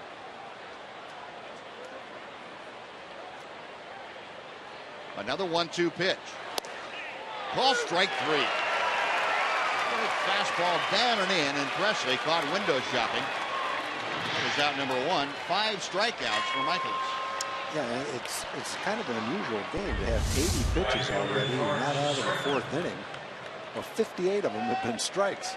It's not like he's all over the place. He's throwing a lot of strikes. The Astros have got a lot of hits. They've found a lot of holes. And they've fouled a lot of pitches off to get his pitch count up there, but he's still throwing strikes. A 1 out. Here's George Springer, who has struck out both times, and he's faced Michaelis tonight. A rip and a miss there. It is 0-1.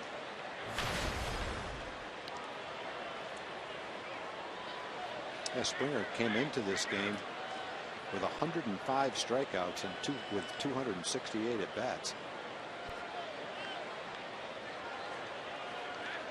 We're talking about all-time record. Yeah. And he missed the first part of the season, missed most of April. Up the middle, Odor knocks it down, recovers, and no play. Well, that was a smash right over the bag, and Odor went down to one knee to knock that ball down. He almost made the play on it, and it would have been a very nice play because it was hit hard. It did take a bad hop. Got his glove on it, would have been able to get a force out. No way they could have gotten Springer at first base. He runs really well. He took that last hop and made it a tough play. You're going to rule that a base hit, and I think that's the right call. Would have taken a sensational play, turned that into 1 or maybe 2 outs.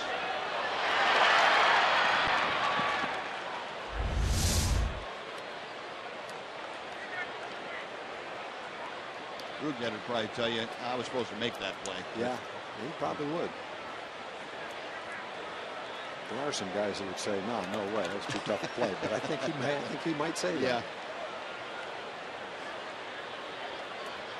Or maybe he wouldn't say it. I know he expects that of himself. Just watching him go about his business. So 2 on, 1 out. First and second, the runners.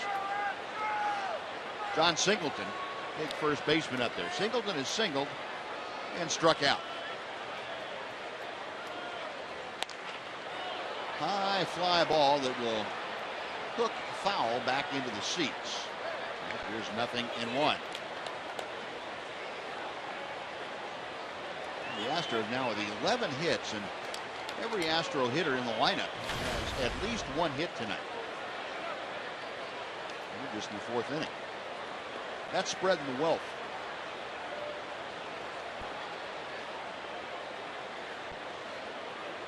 Altuve, the runner at second. George Springer, the runner at first.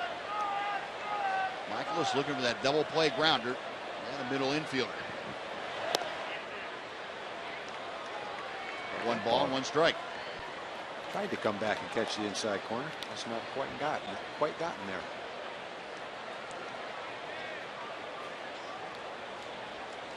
Miles working that gum over pretty well. Nods in agreement and comes set.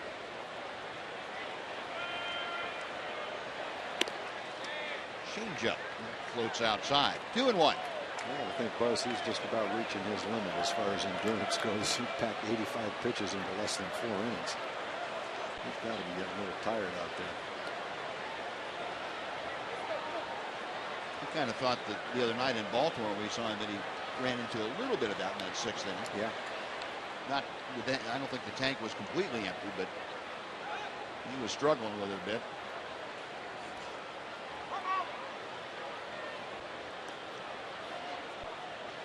With the exception of the first 3 hitters of the ball game, set them down in order in the 1st inning. It has been high stress situations for Miles Michaelis tonight. The 2-1 pitch coming to Singleton. Good fastball to the inside corner.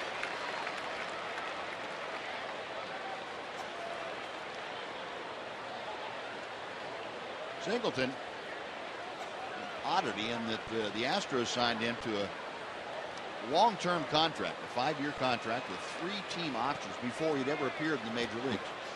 Well, it's one of those contracts. If he can play and play well, then the Astros made the steal of the century.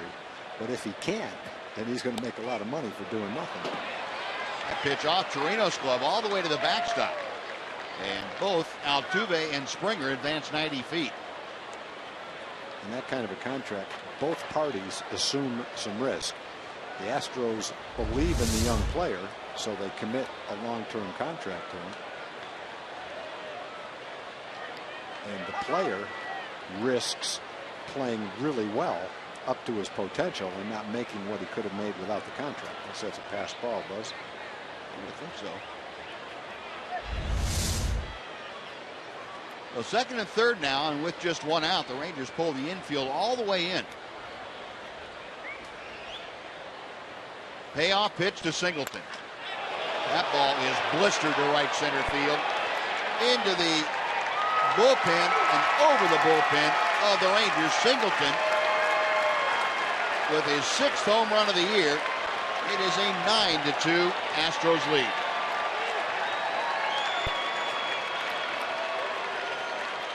Well, that's the kind of ball that when you see it hit and you're the Astros, that's why you commit the long-term contract to him, because of the potential he has to hit the ball out of the ballpark. And that was a long one.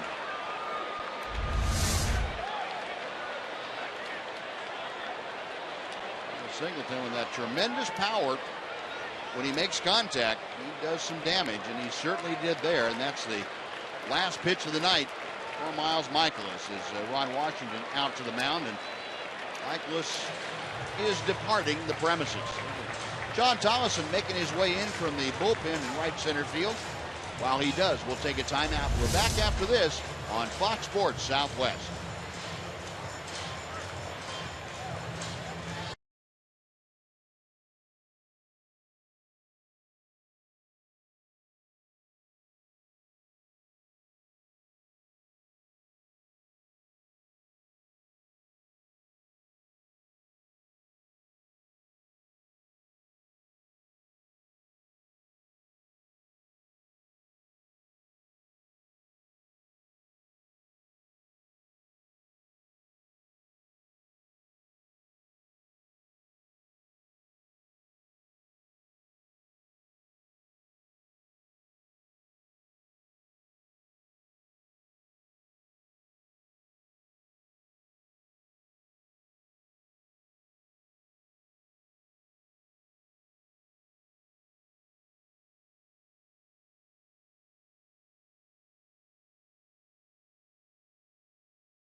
kids every Saturday morning.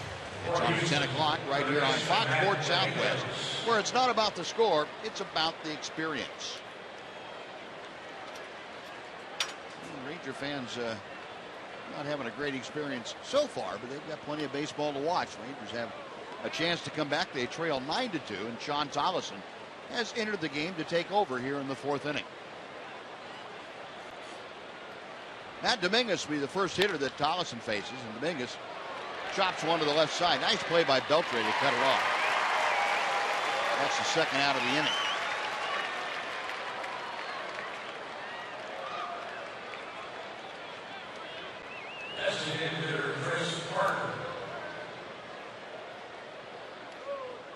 An home run that John Singleton hit over the Ranger bullpen, and Fan going to throw it back. He said, I don't want this thing. This is a Singleton ball. And Alex Rios kind of casually caught it behind his back. Not a problem. Well, you come to a ball game, you can say you played catch with Alex Rios during the ball game. Well, what's that line in the commercial? These guys are good. Yeah. I thought he was going to hit him right in the back. Looked like he was looking at it. Turned out he was. Now Chris Carter, the hitter. Here are the numbers for Sean Tollison. 37th game, and Tollison, a broken bat. Up the ladder goes Elvis Andrus, and he comes down with the ball. Great timing for Elvis on the jump, and that will do it here in the 4th. But the Astros scored 3 more on 3 hits, nobody left. 9-2 Houston.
In Arlington with the Rangers trailing by a score of 9-2. This hasn't been the season that this team has wanted, quite obviously, but one of the bright spots is the play of the guy coming up to bat right now, Robinson Chirinos, who has been on fire since the end of May. Here's what he says about making the most of his opportunity. I mean, I've been working hard every day and give everything I have to have this chance, what I have right now, and I just want to keep doing what I do. And, you know, I love the game. I love to have the uniform, and I just want to continue to do it and help the team win every time I have a chance to play. It's been fun to watch Robinson kind of come into his own, and I know you guys see it in the clubhouse just how hard he works. I know catchers have so much on their plates, and he takes his job so seriously, not only what he does, you know, batting-wise, but he takes the game very seriously, catching-wise, wants to watch as much video as he can, be very prepared going into each and every start, regardless of who he's catching. Pretty impressive opportunity taken advantage of by this kid. Yeah, you're right about that. I mean, it's, not only is what he's done taking advantage of the opportunity pretty impressive, but he's been able to do with a swing like that is pretty impressive. He bangs one by the dive of Dominguez, and Chirinos a leadoff base hit. Robinson with his first hit of the night. I think the thing that comes across to anybody that watches him and listens to him is, sure, he does work hard, but he's so honest, sincere, and quiet the way he goes about his business. And you can tell he really appreciates the game and loves to play the game. And I think he appreciates the opportunity, and deep down inside, he's got to be thrilled with the way he's playing, too. Yeah, it seems like he's humbled by the chance. Very humble, too. Yeah, he comes across very humble. It's very, very refreshing. So Chirinos aboard with the leadoff single. Carlos Pena, who singled the other way his first time up, singled to left, takes the first pitch at the knees for strike one. Yeah, it just goes to show you that if you do have that attitude and you do work exceptionally hard, then good things can happen. It's not like he's 24 years old. He's 30 years old. He's been around for a long time. And he didn't accept the fact that he'd been around a long time and hadn't established himself yet. He kept working at it. Then you got to get a chance. You don't know if you're going to get that chance, but when it comes, you need to be ready for it. And so his chance came, and he was ready for it.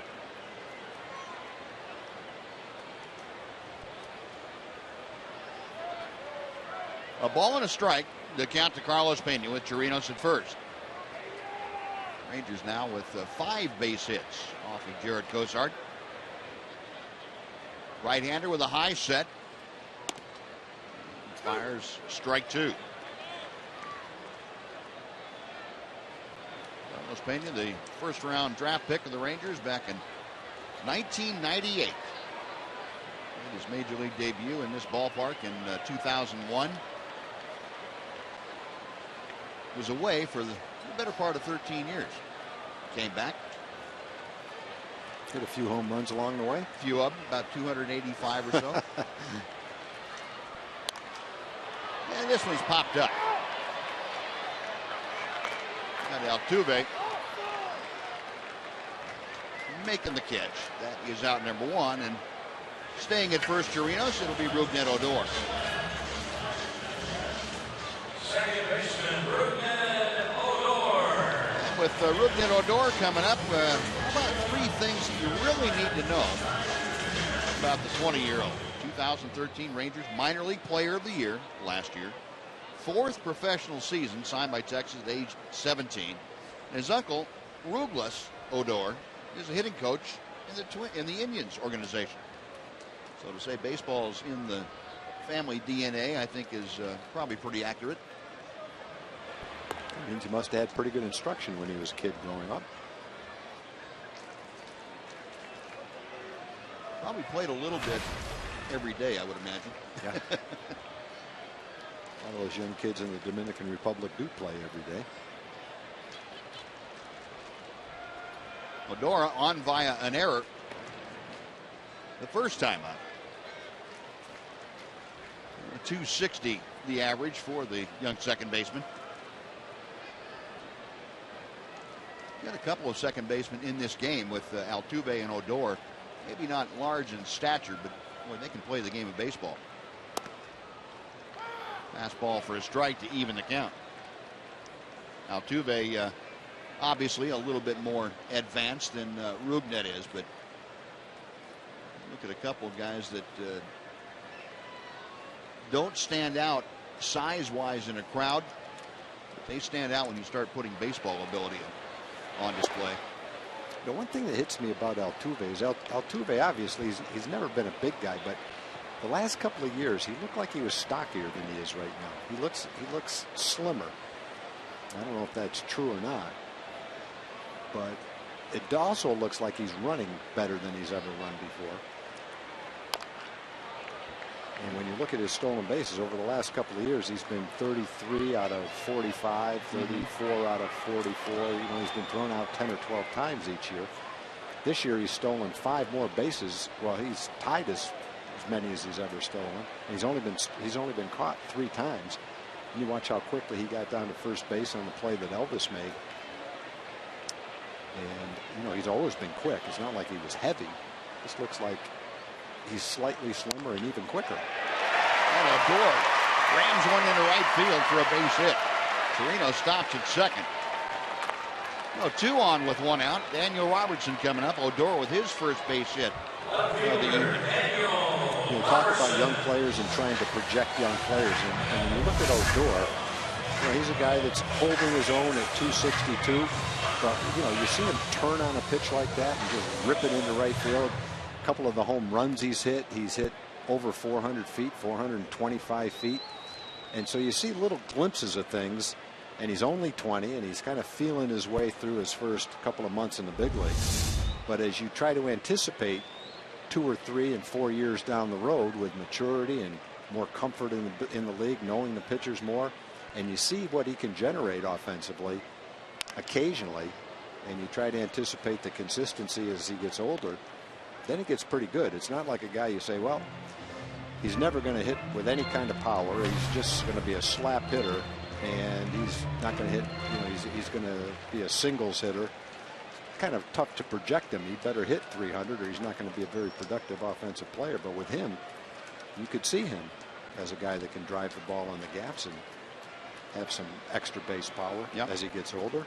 So it's kind of fun to play with those kind of projections and what you can visualize in the future with him.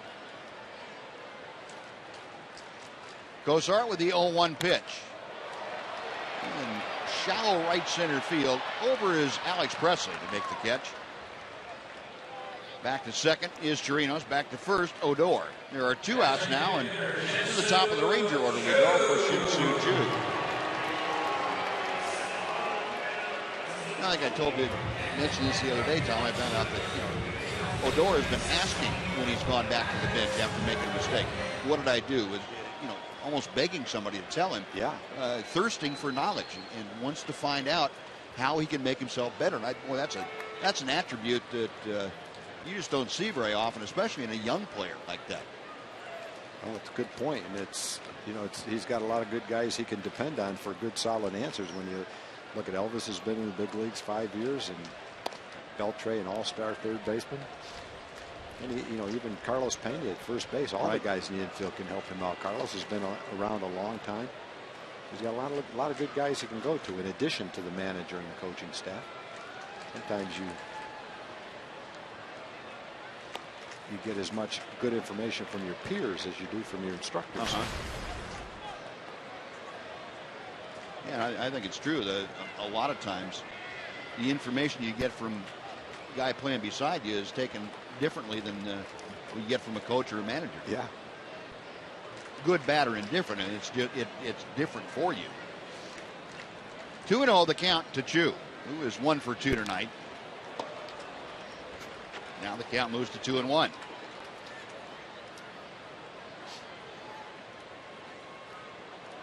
Corcoran going to go out and talk to Jared Cozart momentarily. And Marwin Gonzalez, the shortstop, wants to find out what they were talking about.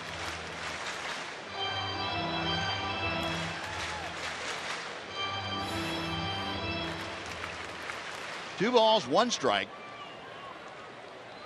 2 outs. Runners at first and second. Rangers have scored 1 run in each of the last 2 innings. The pitch hangs outside. The count is 3-1. Choo working the count in his favor. He is able to extend this inning. Elvis Andrus will be next.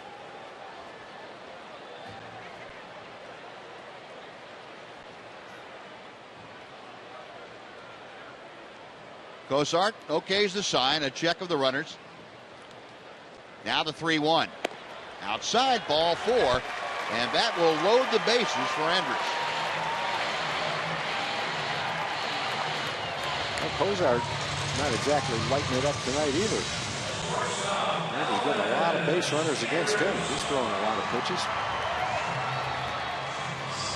The fans, Fox Sports Southwest and the Texas Rangers are bringing you summer savings. Purchase $34 all-you-can-eat seats or $28 corner box seats for select games in July and August. Just visit TexasRangers.com/specials and use the coupon code Fox Sports. Brent Strom, the pitching coach, out there to talk to his battery. Bases full for Elvis. Andrews tonight has grounded out twice, once into a double play.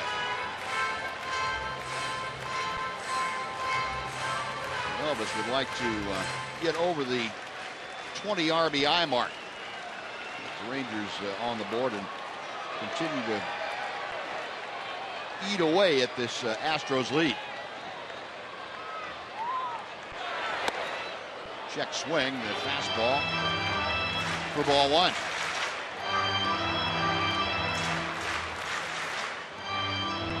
Elvis has reached base safely in each of his last 4 games by either a hit or a walk. He's hit .389 in the last 4. The 1-0 pitch. That is a strike. Well, that cut fastball that Cozart throws inside to a right-hander can be devastating. See Elvis, a .333 career hitter with the bases full. Got Chirinos, Odor, and Chu, third, second, and first.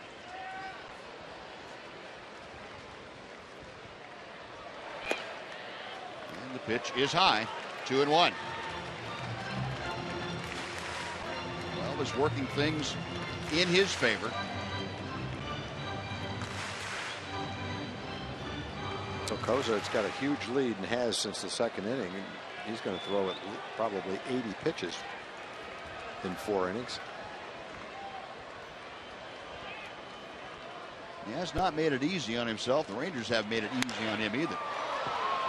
It's down the right side, but that will slice back into the seats. And the count evens at 2 balls and 2 strikes.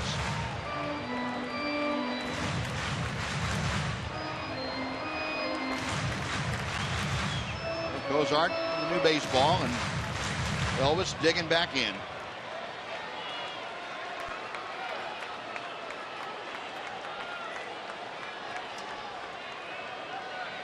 Good look at the sacks full of Rangers. Chirinos, Odor, and Chu. The 2-2 pitch. We'll come back and try it again.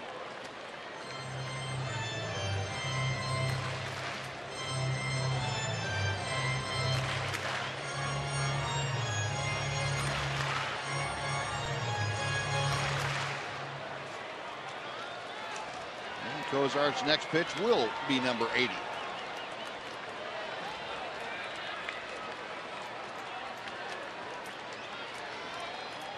Right-hander is ready to work. Shoulder high set. 2-2 pitch is lined down the left field line. A fair ball, and it's headed to the corner. Chirino scores. Odo scores. Here comes Chu. He will score without a throw. A bases clearing double for Elvis Andrews. It's now a 9-5 Astros lead. That's the base hit the Rangers are looking for. Big base hit with men in scoring position. A 3-run home run with Singleton hit. Looks like a huge hit. The Rangers battling back. It's still only the 4th inning. A hanging breaking ball. That's hurt him today a couple of times. Stays on the inside part of the plate. And Elvis rips that ball. Hoping it stayed fair, and it did.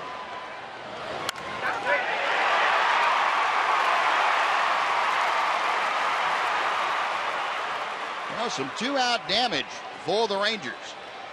Has scored in each of the last 3 innings now. And here's Alex Rios to see if he can't keep it going here in the 4th inning. Elvis with the 3 runs driven home now with 22 for the season. That doubled his 21st of the year.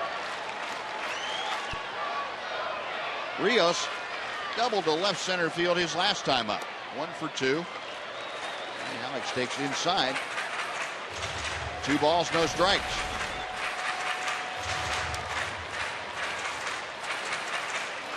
Rios with that average at .305. Trying to pick up Elvis from second. He hits that well, but slices it out of play down the right side. The count moves to 2-1.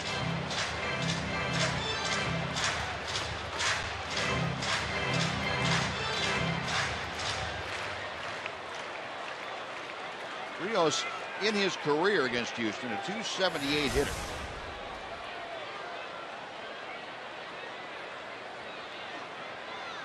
Cosart, a couple of checks at second.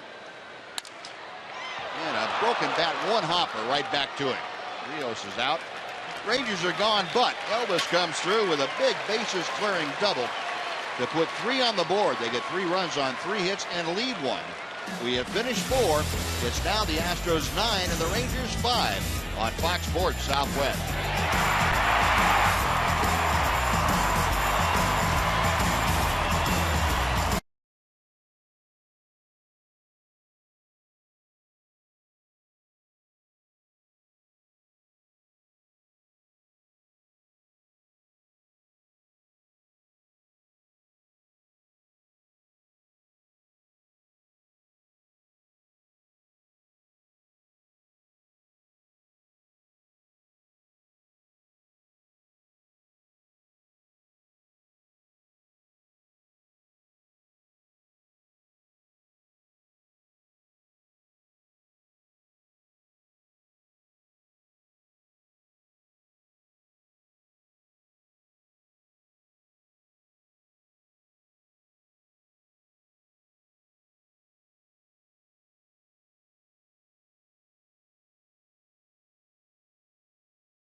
Each of the last 3 innings, the deficit now is 4. Astros leading 9-5. We head to the top of the 5th inning. Joining us, as always, on our Fox Sports Southwest telecast, Mark McLemore, co-host of Rangers Live before and after the ball games. Mac, you brought out the offense tonight. I can see that right away. That was nice of you. I did. I was a little early, but we're going to continue it in the 5th. Okay. So, right. They had to get warmed up a little bit in that 4th. So I think they'll be ready to go again in the 5th. Okay. Well, that's good. You're not tiring anybody out. You're spreading it out throughout the lineup, and that's always important. Let them rest a little bit. Get out there, sit around on the bases, get a couple of outs, and then everybody sprint. We need to talk about the pitching, though. That's been a little. That's probably not your department, is it? That is not my department. That is all yours. Yeah. I thought it was kind of out of our system after yesterday, but that large crooked number in an inning has been tough. That's been the big thing, not letting the wheels fall off, and trying to shut it down. You're going to give up some runs. Yeah. Everybody is every game, but trying to avoid that 6 spot and that 3 spot. That's the thing you want to be able to do. Carlos Corporan leading things off against Sean Tolleson. And the 1-2 pitch, chopped just foul outside third, and almost a shank that nearly drew chalk. Still 1-2. Corporan an RBI single and a run scored in the 2nd. Look at this thing. I've seen a lot of those this year. Glad that one finally went foul.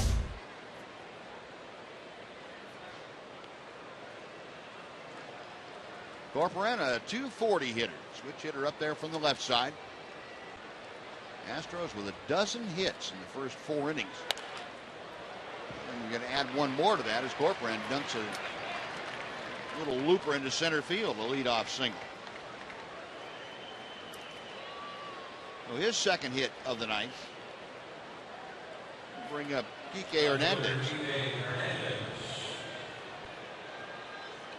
Sean Tolleson came in for Miles Michaelis in the 4th inning with 1 out. Michaelis, 3 1/3 innings tonight, 12 hits, 9 runs. They were all earned. No walks and 5 strikeouts. That's kind of an odd line. Figure no walks, 5 strikeouts. A guy in 3 1/3 innings probably doing pretty well. Especially when you consider he's throwing like almost 70% strikes. Yeah. But then you throw in a dozen hits and it doesn't look so good. Hernandez, a pair of hits. Infield single his last time up. Takes the pitch outside. 1 ball and 1 strike.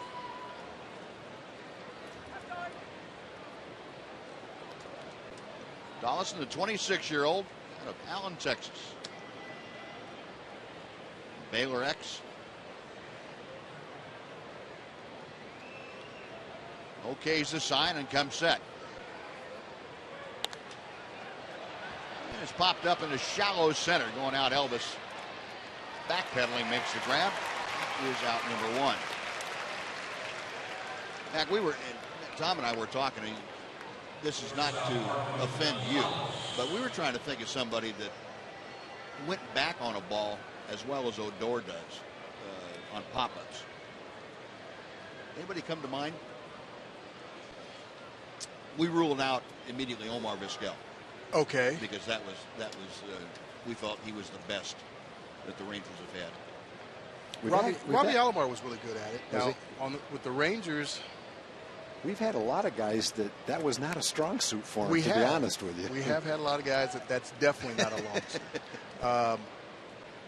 Man, I would have to.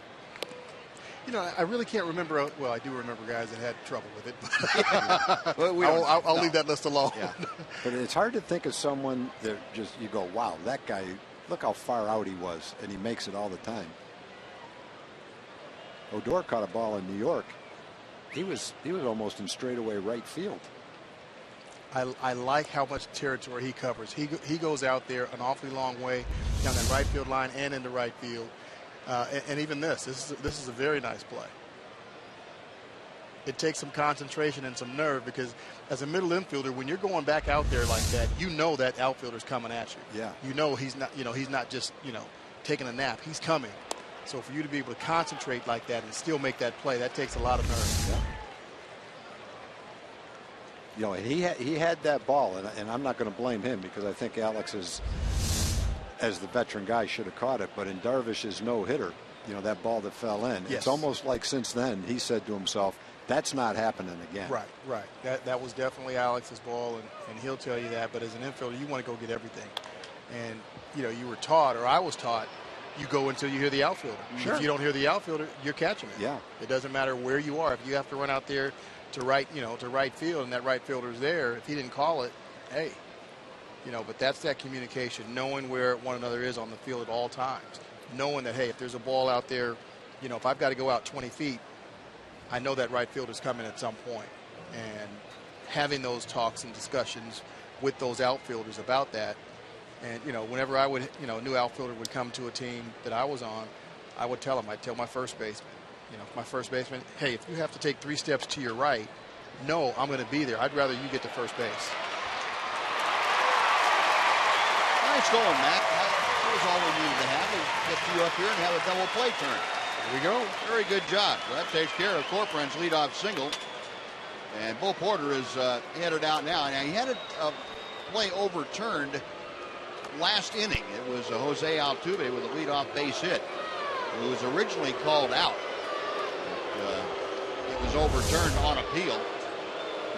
Bo's surrounded by 5 Rangers. They're all looking at the same thing he's looking. Is he going to get the call from the dugout? You're out, son. Yeah, Bo Porter got the thumb down as far as the appeal goes. So that double play stands, and the Astros are gone. We're halfway through the ball game. Houston leading the Rangers 9-5 on Fox Sports Southwest.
vote, the All-Star final vote in the American League. And the candidates are this year Dallas Keuchel of the Astros, Corey Kluber of the Indians, Garrett Richards having a great year with the Angels, Rick Porcello of the Tigers, and Chris Sale of the White Sox. And determine the final roster spot.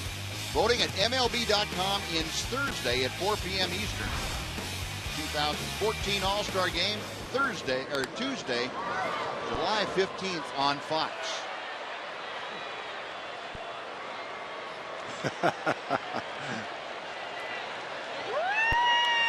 I'll bet his granddaughter put that on there.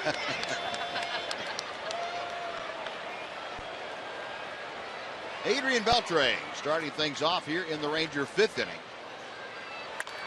And Beltre a drive. High and deep to center field. Presley back at the wall. Goodbye.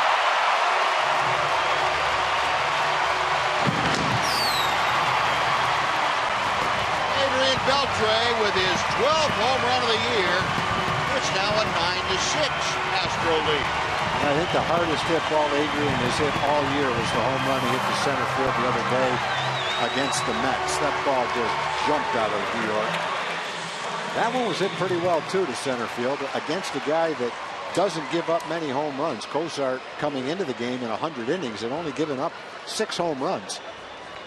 But Adrian put a charge in that one. And now Leonis trying to butt his way aboard, but it was read well by Matt Dominguez and butted a little too sharply.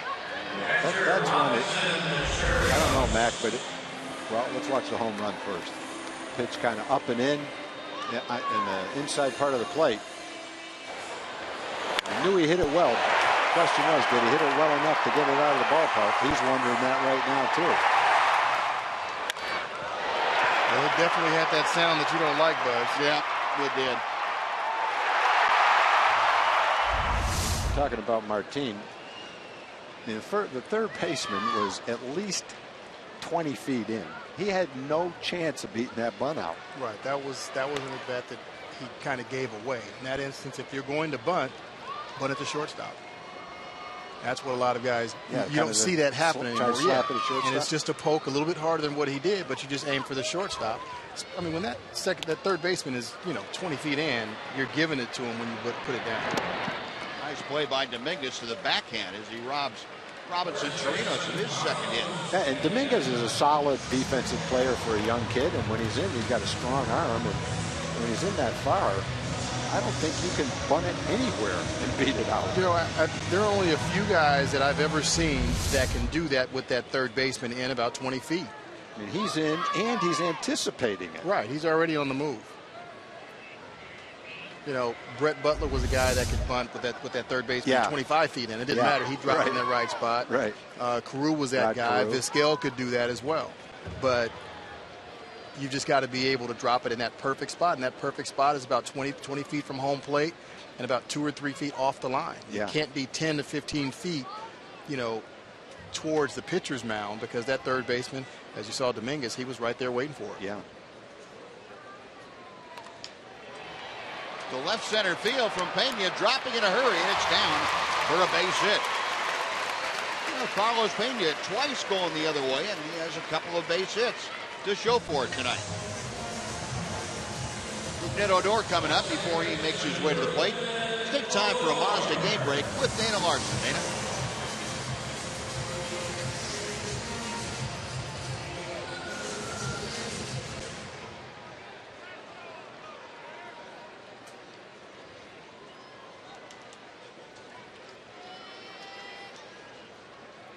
All right, Dana, thank you. The Rangers coming back ever so slightly in each inning. It's a hard hit ball, but Altuve stays with it nicely. Throws out his counterpart, Rougned Odor, and that'll do it. Rangers get a run on the leadoff home run by Belter. They leave one aboard with one more hit. Mac, thanks for joining us. We appreciate it. Got it. We will see you after the ball game on Rangers Line. 9-6 Houston.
Texas Rangers baseball on Fox Sports Southwest is brought to you by your Texas Ford dealer. Take the EcoBoost Challenge to see why Ford is the best in Texas.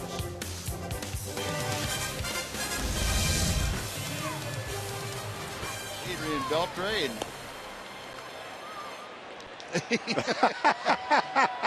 Elvis can do what he wants to do, but Odor no. Poor kid didn't do anything. He was showing respect. I know I can't touch your head. That was funny.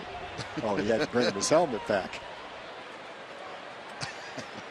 Adrian didn't even smile. Like, that's what you're supposed to do. Go get me the helmet. That was great. Oh, goodness. Well, we head on to the 6th inning, and it will be a new pitcher on the hill for the Rangers. It's right-hander Scott Baker.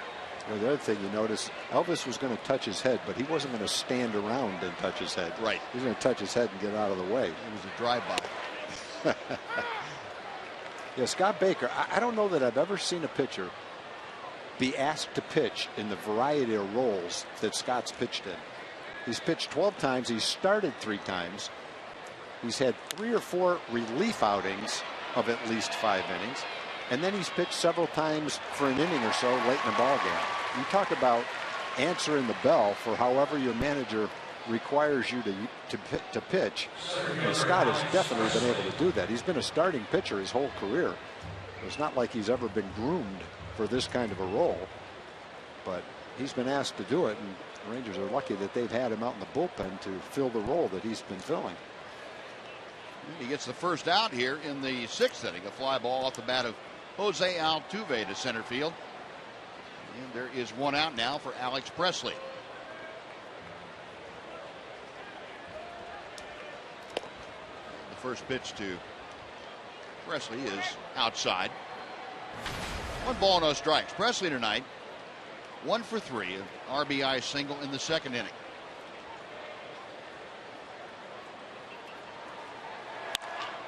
That ball's hit well to right field. Rios is going back. That ball's gone. Presley, a line drive home run to right field, his 5th of the year. And the Astros increase their lead. It's now 10-6.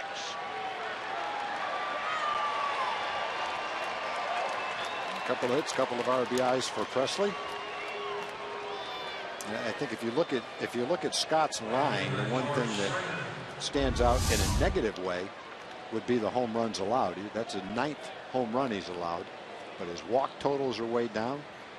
Strikeout to walk ratio is great. Opponent's batting average is only .263, but it has been the long ball that's victimized him a few times this year. Just a kind of a high line drive that went back about 5 rows in the lower home run porch out there. That might be a single in Baltimore. Yeah, you're right. Where we just played 4 games. George Springer, the hitter, 1 for 3 tonight. Excuse me. He struck out twice, had an infield single his last time up there. .236 the season average.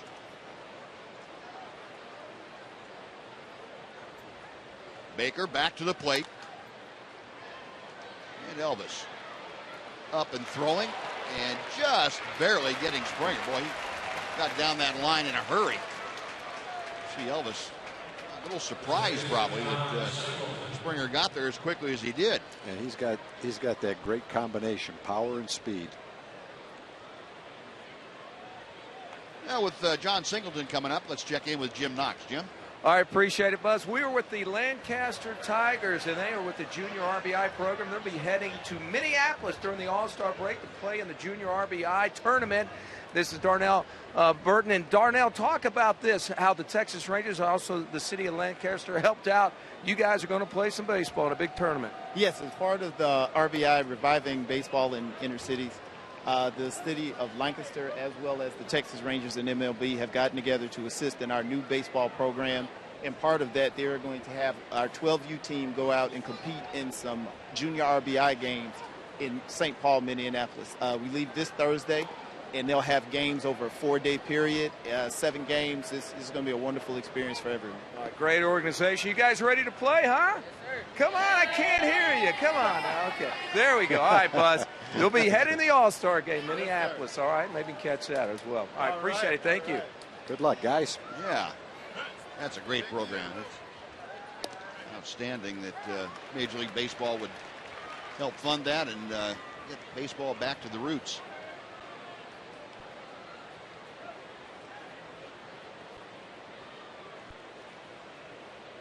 Aaron Downs, the left-hander, up there throwing in the Astros bullpen. No swing. And the appeal on the swing by check swing by John Singleton. Singleton 2 for 3 tonight. His 6th home run of the year, a 3-run blast in the 4th inning. Also has had a single, and he has scored twice tonight. That pitch a little bit low for ball 4. So he is aboard, 3rd time that he's been on base in this game. That'll bring up Matt Dominguez. That is the first walk issued by Ranger pitching tonight. Scott Baker, the 3rd Ranger hurler out there. Dominguez, a pair of singles and 3 trips to the plate.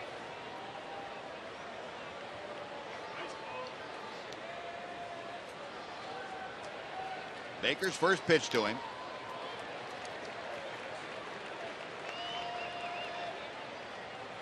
Astros now 10 runs on 14 hits. Rangers 6 runs on 9 hits. Astros have committed the only error of the ballgame that led directly to a Ranger run back in the 2nd inning. The 0-1. Shallow right field. Odor coming on. Rios, a long run. Oh, he had a long way. Had the lunge at the last minute and picked it off about knee high. Well, that'll do it. The Astros, though, on Alex Presley's home run, get on the board again. A run on a hit, and they strand one. On to the bottom of the 6th, 10-6. Astros.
It's time now for the Sonic Slam Inning, brought to you by Sonic. Tonight's jackpot is worth $1,000 and dinner for 2 at Sonic Drive-In. Tonight, the Rangers are hitting for Roberto Gonzalez from Garland. And if a Ranger hits a grand slam during the inning, Roberto Gonzalez from Garland will win $25,000. You can register at any participating Sonic restaurant. The Rangers will be facing a different pitcher for the Astros here in the 6th inning. Garrett Cosart finished after 5 innings of work, and the lefty Darren Downs has come on. Numbers for Darren Downs. This will be his 27th ball game. Pretty average numbers. Pretty good strikeout to walk ratio, though. 17 strikeouts, only 5 walks. The other thing you notice, he's pitched 21 innings, hasn't given up a home run, keeps the ball in the ballpark. Downs goes 6'3", about 210 pounds. The first pitch to Daniel Robertson is in for strike one. Daniel tonight 0 for 2. He has popped out and flied out. Rangers have scored at least one run in each of the last 4 innings. They still find themselves trailing 10-6.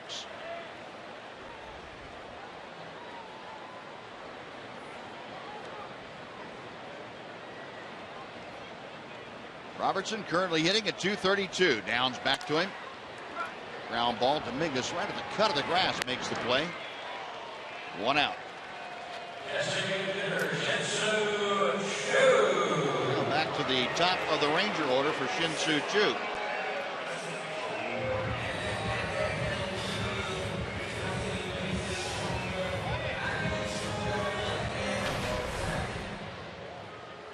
Line for Jared Kozart tonight. 5 innings of work. 9 hits, 6 runs. 5 of them earned. 2 walks, 2 strikeouts. First pitch to Choo is low and outside. 1 ball and no strikes.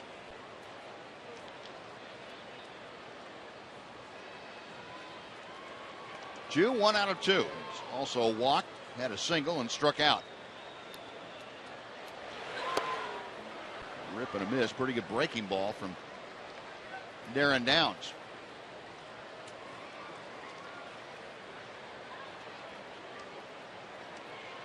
Downs, the 29-year-old left-hander, Michigan native, misses a bit low. It's 2-1.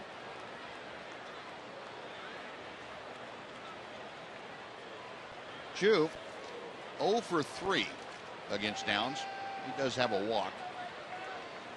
Rangers need some base runners here in the 6th inning. Now 2-2. Well, the offense, particularly in New York, showed a lot of signs of life. Mentioned the home runs. Rangers having multiple home run games in each of the 3 against the Mets. They've also had 10 or more hits in each of those 3 games. It had been a while since the Rangers able to put up those kinds of numbers. Didn't provide the results that the Rangers really were looking for, but one step at a time, I guess. And they have had some pretty good offense here tonight. Yeah, plenty of offense. You get 9 hits and 6 runs. You expect to have a pretty good chance to win that game. 3-2 pitch. Inside, ball 4, and Choo works the walk.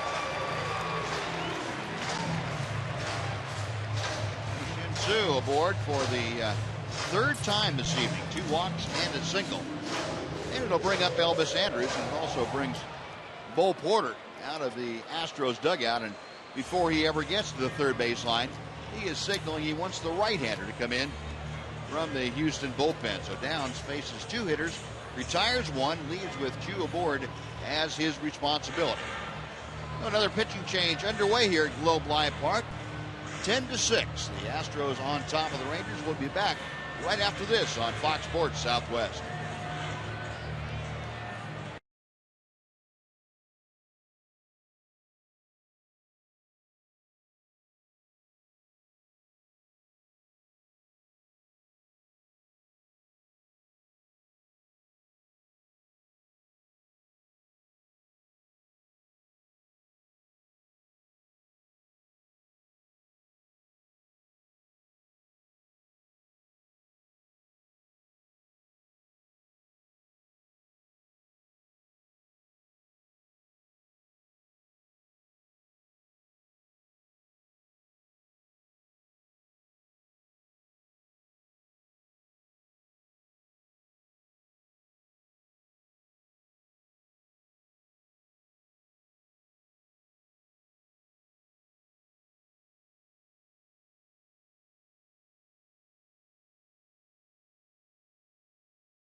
as we are in the bottom of the 6th with the Rangers trailing 10-6 and 1 on for Mr. Elvis Andrus. And as we've seen this season, a lot of young players trying to make their way into the big leagues and stick.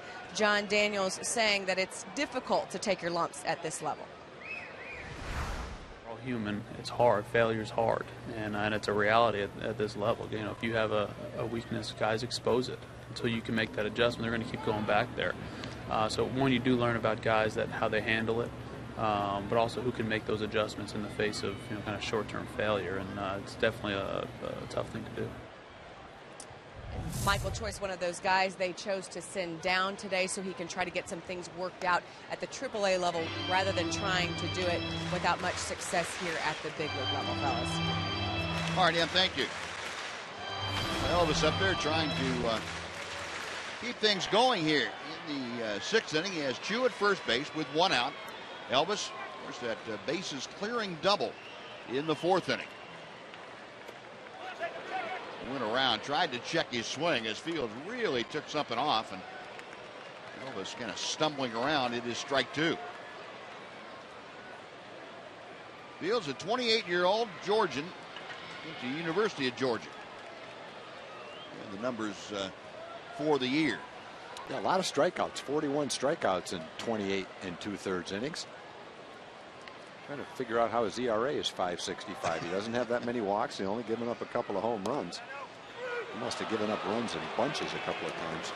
Elvis caught looking at a 3rd strike, and he is gone. Not particularly thrilled with that call by Chad Fairchild, the home plate umpire. But nonetheless, is out number 2.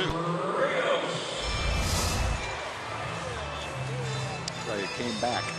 Yeah, came back and caught the strike zone. Didn't look like it started out like a strike maybe, but it definitely was high enough. Didn't look like it to Elvis, but might have caught the bottom part of the strike zone. Now Alex Rios up there now, 1 for 3. Big slow breaking ball in for strike 1.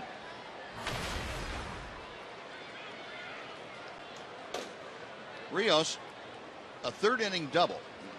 Came around to score that frame. He had a rip there. Couldn't make contact. It is 0-2.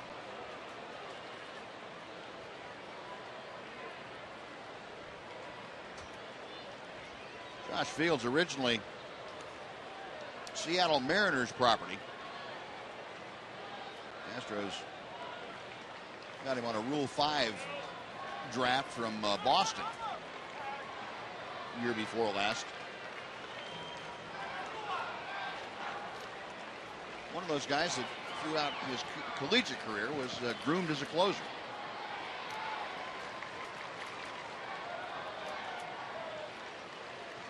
One ball, 2 strikes to Rios. Yeah, he was a high draft choice too. He was a 20th pick in the 2008 draft by the Mariners. I think he was one of those guys, Buzz, they thought would come almost right out of college and fit in the back end of their bullpen.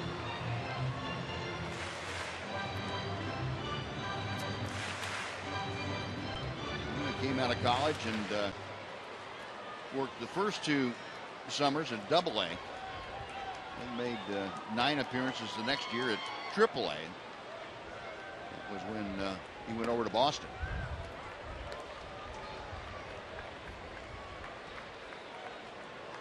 Two balls and 2 strikes to Rios.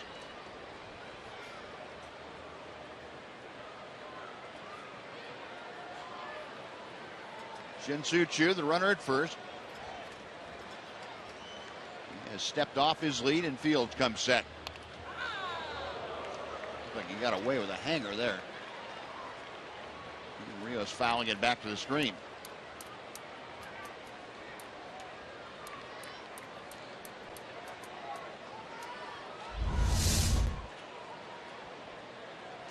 Yeah, I'd definitely say he got away with that one.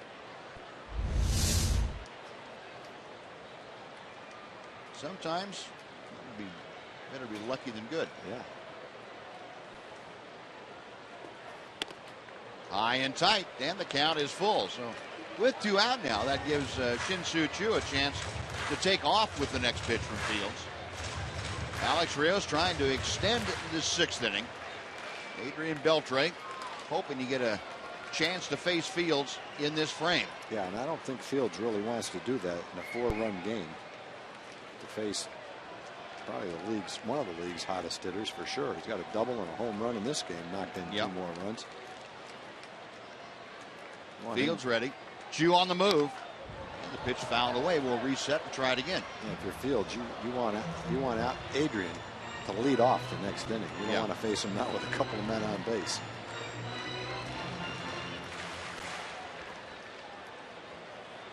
Beltre had double and a home run tonight. That's sure Bo Porter would second that thought. Yeah, I guarantee you that's what Bo's thinking right now. Another 3-2 is coming. Instead, Fields steps off and says, let's recycle those. And I had second thoughts. Now he is set to go. HOU moving, and the pitch got him swinging. Went up with the fastball. Rios couldn't lay off. That'll do it. Fields strikes out a pair as he gets the Rangers out in the 6th. They strand a runner. Will go to the 7th. 10-6 Astros.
Had quite a night. First, it was a double to right field that scored Alex Rios. And then the next time up, dead center. With Jared Cozart, that ball getting out of here in no time flat. So Beltre, a couple of hits tonight, a home run and the double. But so far, our 4-game summary will show you it's been all Astros. Runs 10-6. The Astros leading. They've out-hit the Rangers 14-9. Every Astro starter tonight has at least one hit. And Adrian Beltre doing a lot of the damage. He and Elvis Andrus, as a matter of fact, doing the damage for the Rangers. Scott Baker back to work. And Carter, a drive down the line, a dive, and a catch by Daniel Robertson. Completely laid out, prone on the grass, to make that sliding catch to rob Carter of extra bases. That was a beautiful play. You can watch that on the highlight reels all night long. That might be the one, Buzz. Watch this play. He's going to dive all out, right off the ground. He's going to take that ball. He's got his glove face downward, too. I don't know how the ball's stuck in his glove. If that's not the one, there is no justice. That's a great play by Daniel. Look at the concentration. Oh, what a beautiful play. Goodness gracious. That ball, he's trying to keep that ball in his glove, and he's going to show you that it's in there, too. Nice play, Daniel. And look what I did. No kidding. And his biggest fan, Scott Baker, out there saying, nice going. For sure. One more time. I don't know how the ball stayed in his glove. I don't either. But it went, the palm of his glove went face down as he dove. Daniel Robertson dropping some leather out there. Took care of Chris Carter. One out. Carlos Corporan, 2 for 3 tonight. Ahead of the count, 2-0. It's a guy that's pretty sure-handed down there. Carlos Pena onto the bag. 2 gone. And Kike Hernandez will come up. Outfielder Kike Hernandez. Carlos Pena, it doesn't look like he may have lost a step laterally as far as range goes, but boy, his hands are still as good as ever. Yeah, he's got some good footwork too. He's really showed it on the ball that Elvis made the play on Springer when he had to back off the bag toward the coach's box. Pretty smooth around the bag. Yep. First pitch to Hernandez. He is swinging for the fences. It's 0-1. Hernandez 2 for 3 tonight, so he is now up to 400 in the average in his first 7 major league games. Pretty impressive start. You want to make a first impression, that'll typically get it done for you. Behind in the count here, 0-2.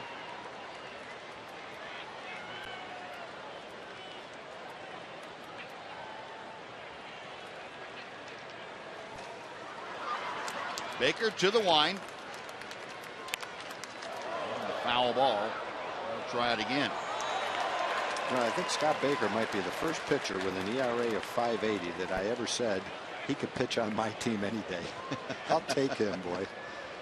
He'd do whatever you want him to do. Yep. Now, he has been really impressive. A couple of starts. The start he had the other night in Baltimore probably had about 20 minutes notice. Yeah. Wasn't sure right until pretty much the time he had to go out and warm up. Yeah. Well, when we had gotten ready to go on the air that night, and we realized it was going to be a bit of a delay. Darvish actually came out and walked out toward the bullpen, as if he were going to go ahead and start, and then came back. And of course, there was a long delay at the start of the game. But another 0-2. Couldn't get him to offer there. 1 ball, 2 strikes.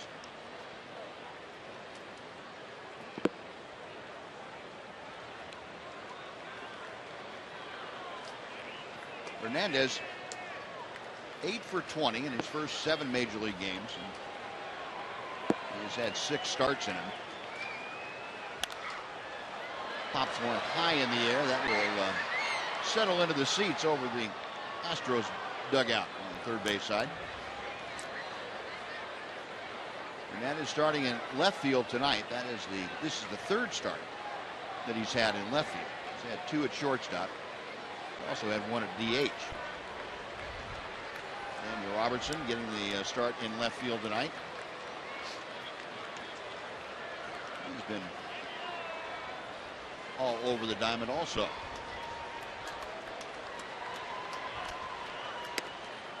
Two and two now.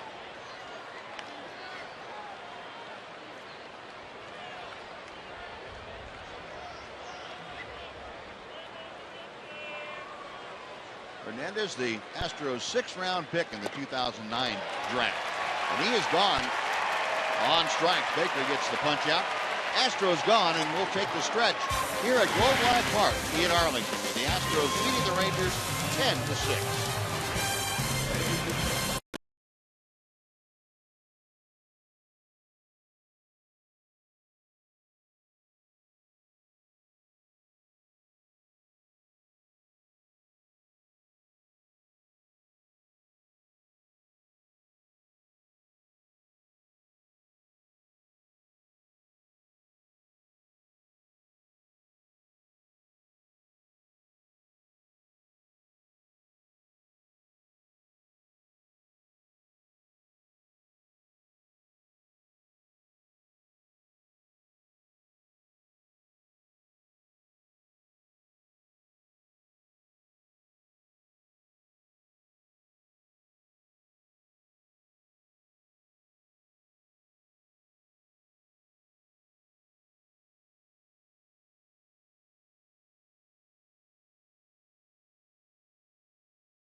unveiling of our AT&T fan photo selection for tonight. And this is from Cindy. Good looking picture at the ball yard. Appreciate that, Cindy. Thanks very much. And we can get that on the air for you. And if folks want to tweet your photos, hashtag Southwest Fan Photo, we will select one for each Rangers telecast that we have on Fox Sports Southwest. And hopefully we can get yours on there. Adrian Beltre leading off the Rangers' seventh. Beltre 2 for 3 tonight. That batting average currently at .337. So he and Jose Altuve pretty much in a dead heat for the leadership of the batting race. Altuve's 1 for 4 tonight. And Beltre catching him up.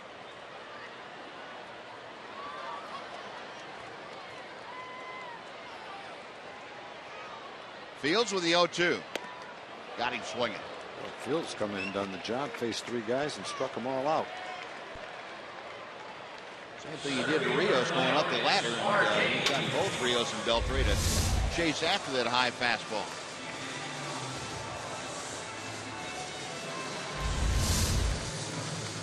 And Bo Porter with Leonis Martin coming up. He's going out to take the ball from Josh Fields. So the right-hander's evening has come to a close, and he will make his way back to the dugout. Another pitching change underway here at Globe Life Park. 10-6, the Astros leading the Rangers. We're back after this on Fox Sports Southwest.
And their replica jersey giveaway series. First 15,000 fans 14 and older receive a Prince Fielder replica jersey, and that's courtesy of Snapple and Berkshire's. Visit TexasRangers.com to get your tickets for tomorrow's game. Come on out and get that great looking jersey and enjoy the Rangers Astros series. Tony Sipp coming on to pitch for the Astros. 26th ball game for Tony. Good strikeout to walk ratio. 31 strikeouts in 23 innings, only 5 walks. Opponents are only hitting 165 against him, so he's having a nice season. And with the left-hander on the mound, Leonis Martin is pulled back to the dugout.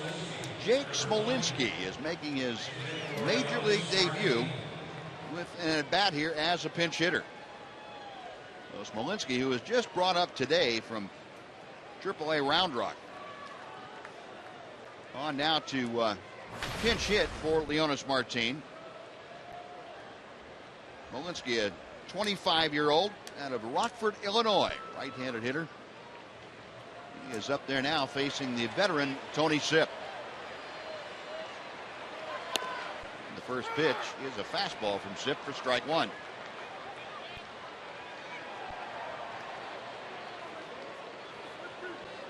Jake Smolinski signed with the Rangers as a free agent, minor league free agent this last November. Been primarily with Washington and Miami franchises. Gotten as high as AAA on a couple of occasions with those two. But Rangers signed him, and he has been at both AA and AAA this year for the Rangers, Frisco and Round Rock. Well, for all the people that chose to sign with the Rangers as minor league free agents last year, they've all had some, not all of them, but there's been great opportunity this year. Been the team to sign with. Foul back. It's a ball and 2 strikes. Yeah. A few more opportunities, I think, than the Rangers organization would care to talk about, but it's happened that way.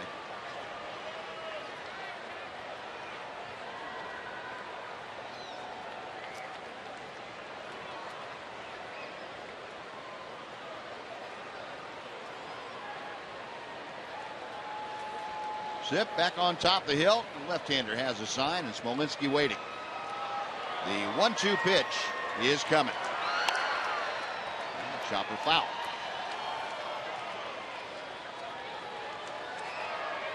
Big Smolinski making his major league debut here tonight.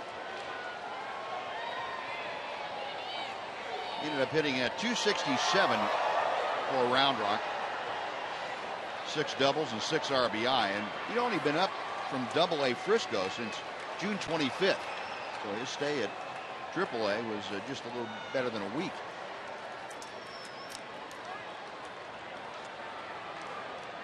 Another 1-2. Got him swinging. Zip, a good off-speed pitch, and Smolinski in his first foray at the major league level was down swinging. And before Robinson Torino steps in, let's take time for a Mazda game break. Once again, here's Dana Larson.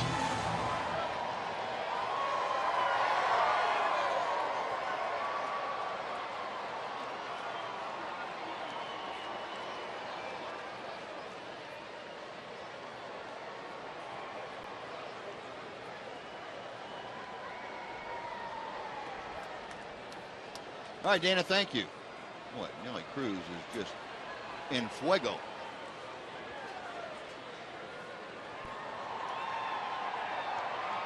Robinson Chirinos 1 for 3, and Zip deals a strike. Chirinos, a single leading off the Ranger 4th inning. He came around to score on Elvis Andrus' bases loaded double.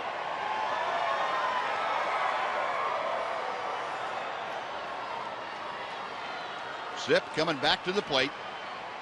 Now time was called before he was able to.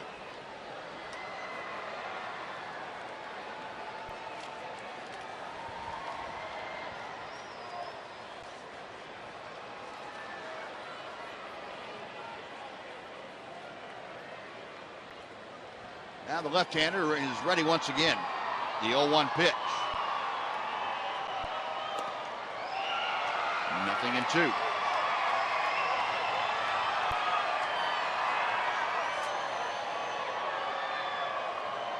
Robinson, a .253 average. 9 home runs, 27 driven in.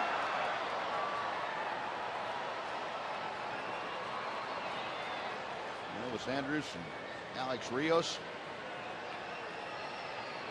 And they're far into the bench perch. And down on strikes goes Chirinos. Man, the last 5 straight Rangers have gone down on strikes. Between Zip and Fields, nothing going for the Rangers. We'll go to the 8th inning. The Astros leading 10-6.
fan of the game. You got to give it to John. He comes here tonight, longtime Ranger fan with his mom and dad, his sisters, his nephew, everybody, and he's bringing his girlfriend for the very first time. She's from Pennsylvania. I understand this is her very first major league game.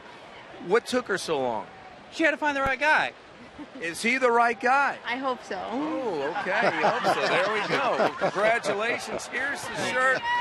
So far, how do you like it? I love it. I love it. Yeah, it's There great. we go. All right. Good day, mate. Good to have you here from Pennsylvania. Way to go, John. And family approves. There we go. All right. Boy, he puts him on the spot, doesn't he? He did. Is this the one? Well, I guess you can get a whole bunch of different answers for that.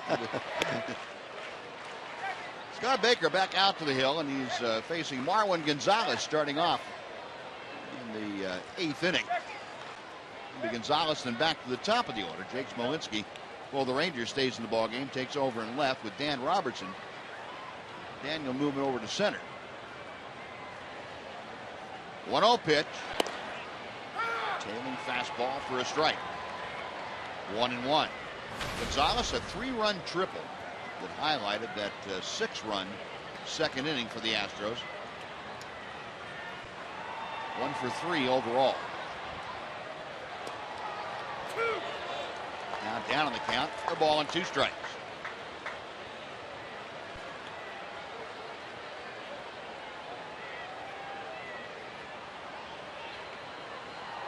If you want to speed the games up, call strike 3 on him and send him back to the dugout. There you go. Left the batter's box, walking around.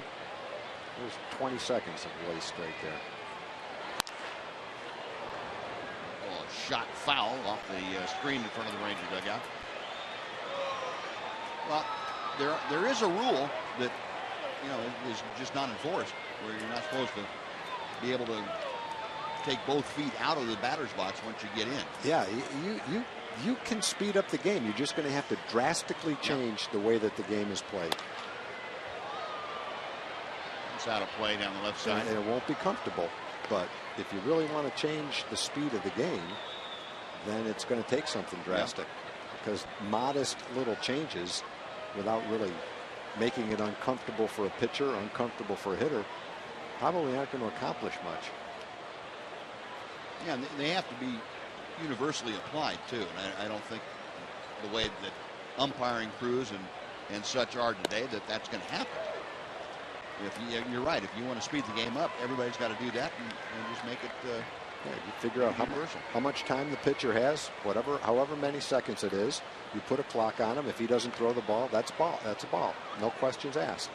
The hitter steps out of the batter's box. That's a strike.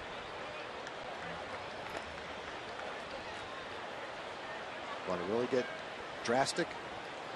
The only way that you can go to the mound is to change the pitcher. And that's not going to happen, but if you want to speed the game up. There'll be a lot of pitchers for that.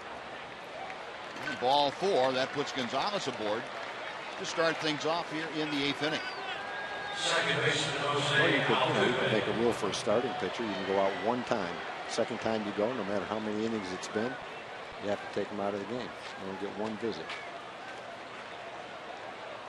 See, announcers can come up with anything to speed up a game. Sure. We don't have to play down there. I think the goal that baseball has is maybe to speed the game up, but without changing it. It's been played pretty much the same way for 100 years. They don't want to drastically change it.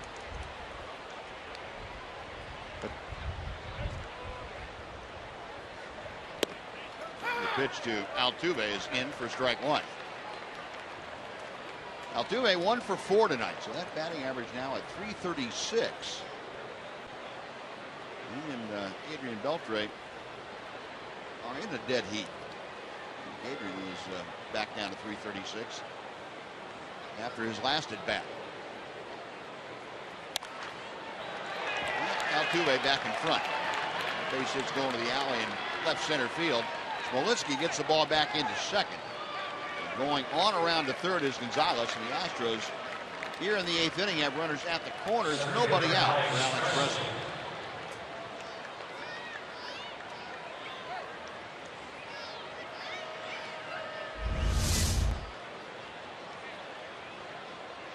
The ball had a lot of movement on it. wanted it down and away, and it just kept on coming back in toward the middle of the plate, actually down and in. Altuve's eyes lit up when he lined that ball into left field. So he ends up with 2 more hits tonight, an infield hit and a line drive to left field, 2 for 5. I don't think he's met a guy he doesn't want to talk to. No, I think you're right. Well, first and third, nobody out. Alex Presley homered to right field his last time up. He's 2 for 4 this evening. Altuve bluffing a move to second, put the brakes on, and he is back to first. The pitch outside for ball 1. So that is a new franchise record for the Astros with Altuve in his 124th hit prior to this year's All-Star break. He breaks the tie was with Bob Watson, who did it in 1973.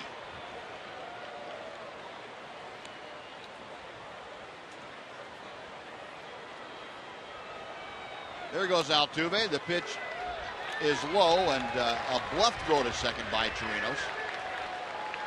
I think he would have gotten Altuve anyway. Altuve is off with a pretty good break. 39th stolen base by the Astros second baseman. Yeah, Altuve had that streak a little while ago where he had multiple stolen bases in 4 straight games. Only player in 97 years to do that.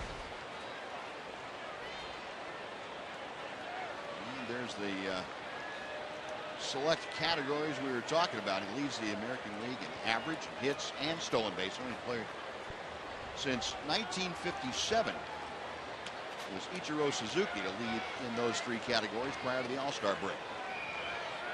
That's pretty good company. Yep. It's also very exclusive. So second and third now with nobody out. Rangers pull the infield into the cut of the grass. Trailing by 4, they try to cut the run off as best they can. And the pitch high and outside. The count goes to 3-0. Presley hitting in the number 2 slot. He'd be followed by the young right fielder George Springer.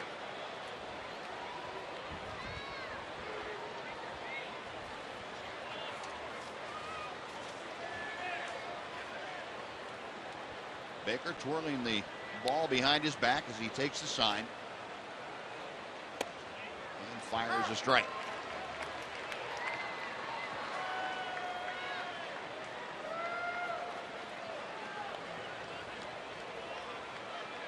Presley gotten quite a bit of consecutive playing time. The last 42 ball games that he started, he's hit .293. And that average this year of .252. Don't let that fool you. He's been on a pretty good tear. Check swing. The pitch is a strike, and it fills the count. Scott Baker coming in with something other than a fastball on 3-1. He dropped a changeup down on the inside part of the plate.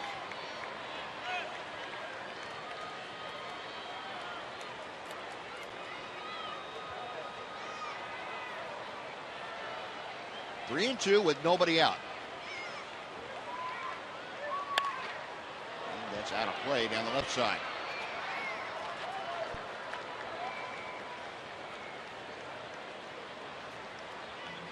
Presley was picked up by the Astros this spring. He was with the Twins in camp.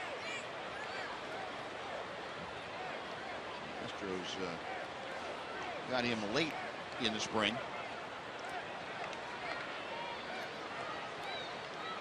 Filled the need in the outfield.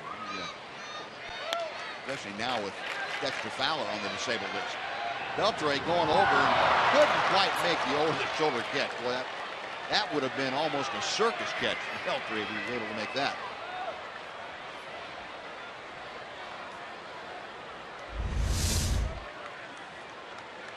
Yeah, it complicates it when you're right near that wall because that's cement. That's not a soft wall with padding. And you don't want to go into that without looking full speed. Fans stay out of the way. Nice going, fans. Yeah. They knew enough not to get in the way. Could have reached over and touched that ball. Well, we'll try another 3-2 pitch.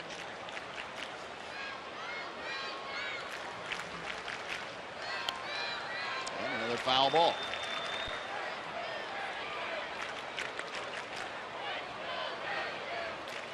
Well, Scott Baker being extended now to next pitch will be his 43rd since coming on 2 innings plus 2 hitters ago.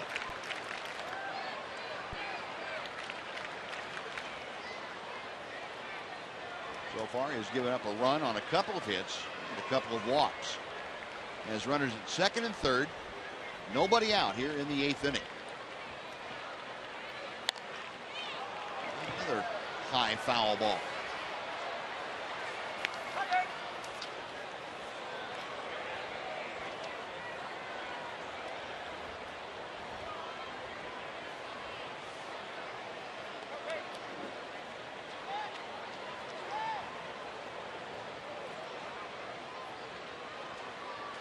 Year-old Scott Baker on the hill of Oklahoma State University, Shreveport, Louisiana.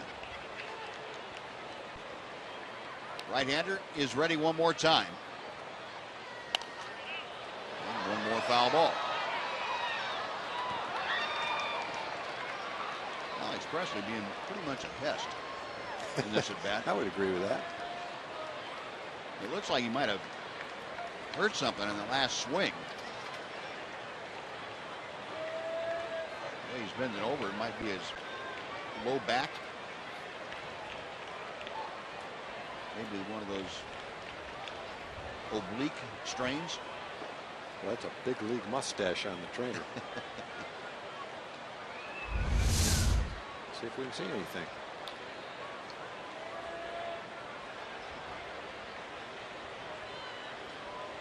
Definitely tell right now that he's not feeling too good. Yeah, something grabbed him right above his belt. Yeah.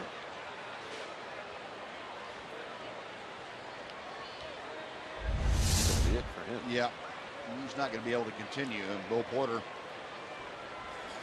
signaling to the bench that going to have to have somebody come up and pinch hit for him. Looks like it's going to be L.J. HOU. Well, Presley can help back to the Astros dugout.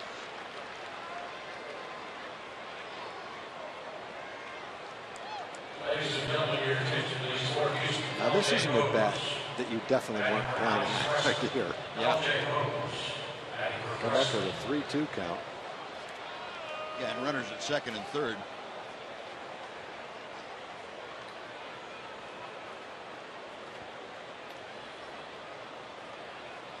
If you're the hitter in this at bat, correct me if I'm wrong. If you swing and miss, it's the other guy's strikeout, right?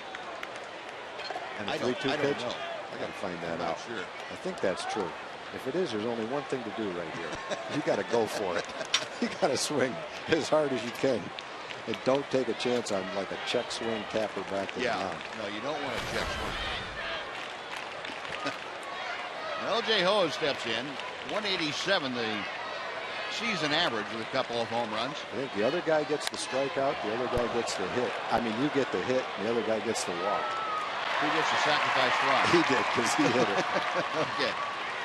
And that plates the runner from third, Marwin Gonzalez, and on to third goes Altuve. And that makes it an 11-6 Astros lead.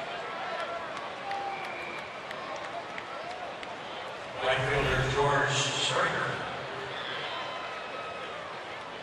Well, while we have a second here, we'd like to remind the North Texas fans of Fox Sports Southwest wants you to show your school spirit at a Texas Rangers game. Get discounted tickets for this Wednesday. It's the 9th game against the Astros, and show your support for the Rangers and the Mean Green. Go to TexasRangers.com/UNT for details. Our crack research team tells me, Buzz, that if you come to bat pinch hitting on a 3-2 pitch and strike out, the original batter gets the strikeout. And if you walk, you get to walk. That's a no-lose situation. And whatever happens offensively, if you put the ball in play, you get. Well, that guy that had to leave he nothing doesn't have good's much, doesn't have much of a chance. The only thing he can do is strike out. Yeah, nothing good's going to happen for him. Plus, he had to leave. There's something wrong with him. He had to leave in the first place. Yeah, he either get. Well, I guess he could leave and have a neutral. Like right now, I guess he had a neutral because the other guy got the sacrifice fly. 0-2 the count to George Springer. Altuve at third with one out. And that pitch just off the outer edge. Springer 1 for 4 tonight. Struck out his first 2 times up. Had an infield single in the 4th. Last time up, grounded to short. Again, Rangers with the infield all the way in. The pitch low. It's 2-2.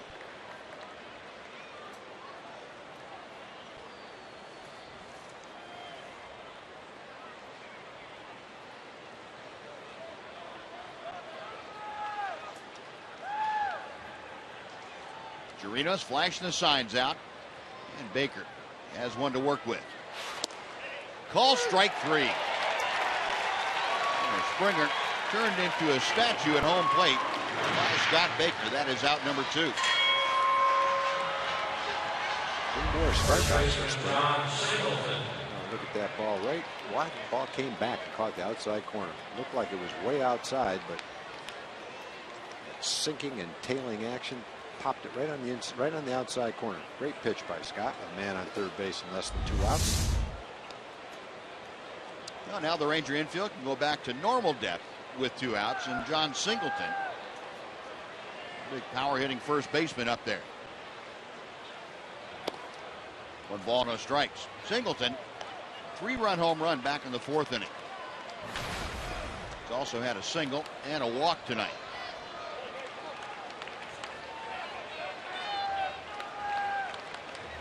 Rangers play a modified shift with Rougned Odor about 20 feet out into shallow right field. Elvis Andrus favoring the middle, but he's still on the shortstop side of second.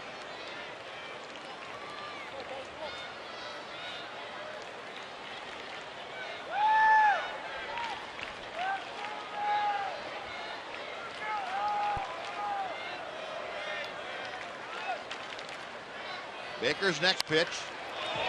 Ripped fair down the right field line. That's in the corner. Altuve scores. Singleton into second will stop there with an RBI double. And it is 12-6 Houston. Big day for Singleton. Had a big 3-run homer, now an RBI double. So 3 hits and 4 RBI tonight. You can tell he can generate some power.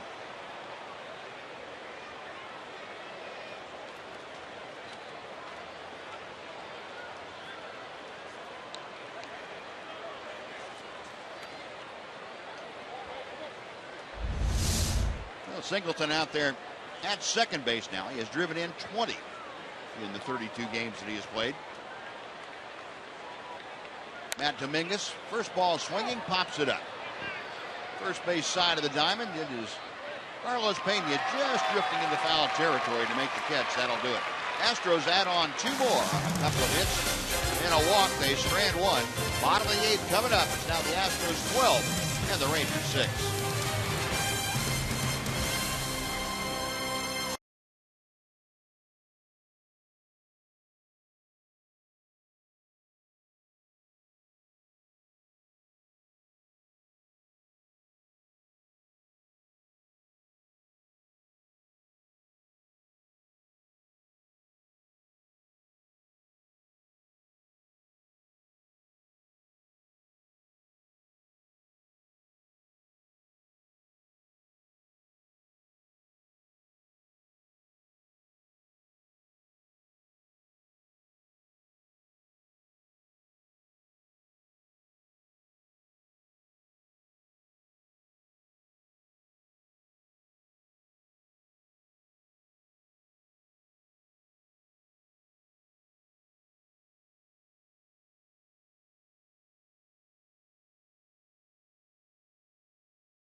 Welcome back. Tough night for the Rangers here at Globe Life Park in Arlington. 12-6 is the score right now in the bottom of the 8th. We will have the postgame show, though, coming up right after the game. Rangers Live, presented by Esurance. Great defense in this game. And we'll have the doctor of defense here, Mark McLemore, to break it all down. We'll also hear from Yu Darvish after the honor of being named an all-star yet again. And we will introduce you to Phil Hughes. He will be making his Ranger debut tomorrow as he steps in for Nick Martinez to start for the Texas Rangers in Game 2 of this series. So all that and more coming up, guys. But now, let us get it back to both Buzz and Tom.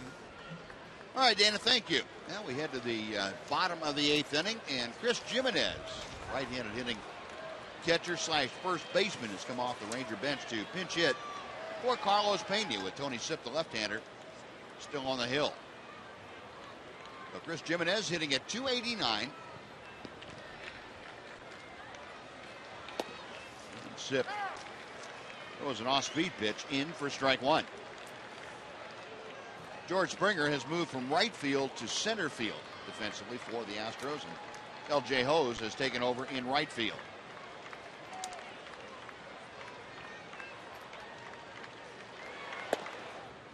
And that pitch stays a bit high. It's 1 ball, 1 strike.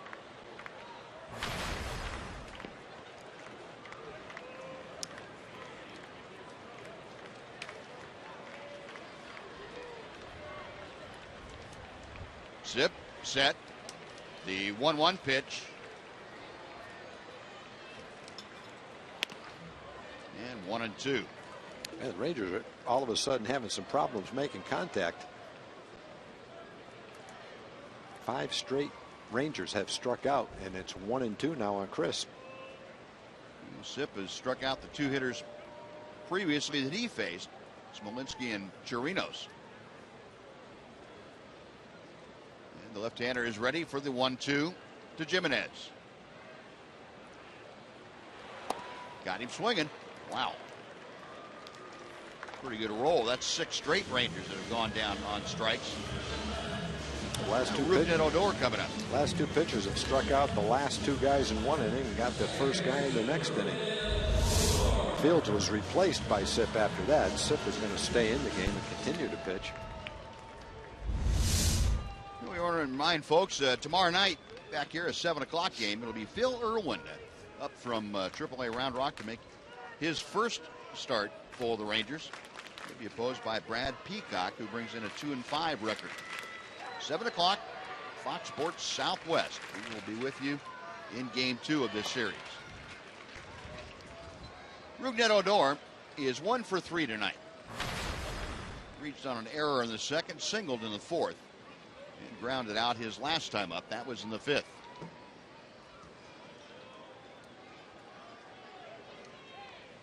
One-0 pitch from Sipp.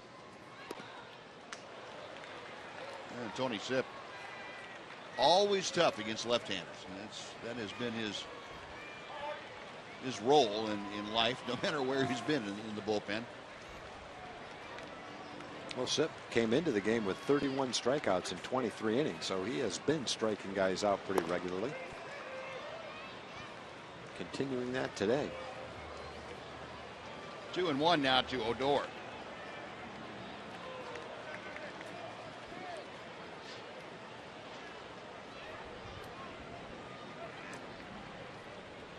Next pitch from Sipp. Missed inside. And the count goes to 3-1. Odor trying to get aboard with 1 out here in the 8th inning. Daniel Robertson, the now center fielder for the Rangers, waits to be next.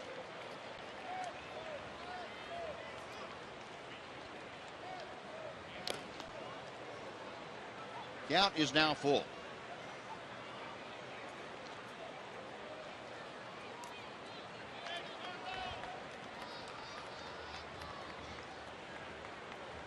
Astros 12 runs on 16 hits tonight. The Rangers 6 runs on 9 hits. The Rangers have been fairly quiet since the 5th. Payoff pitch. Pop back foul right below us.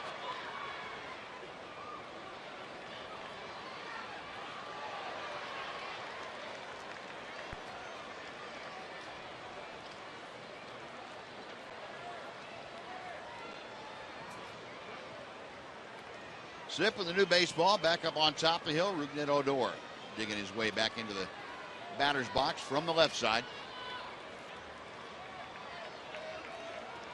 Another 3-2 pitch. Got him swinging. 7 straight Rangers have gone down on strikes. Zip has retired 4 consecutive.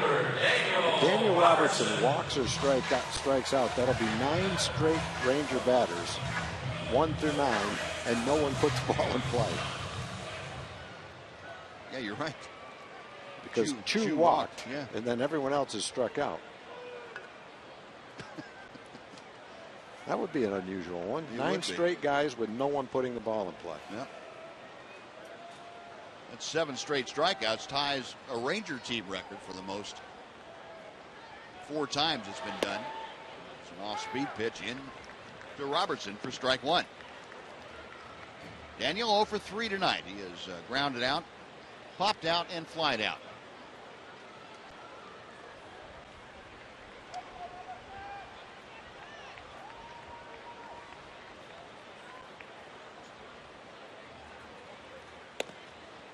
One and 1 the count.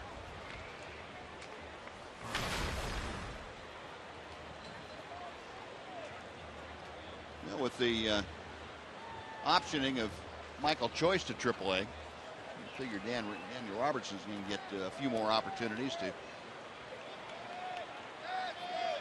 do some work in the outfield as a pinch hitter possibly. Foul back, ball and 2 strikes. So with the AT&T U-verse rewind, we'll take you back to a spectacular play by Daniel Robertson. A headlong dive toward the line, taking extra bases away from Chris Carter.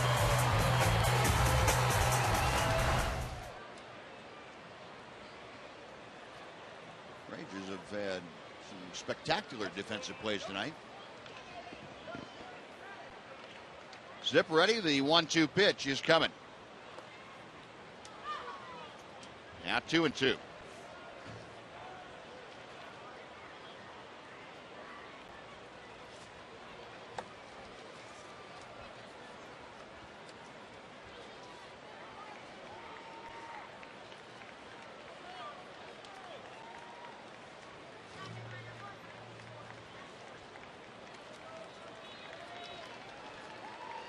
All right, see if Daniel put the ball in play right here. Break the streak.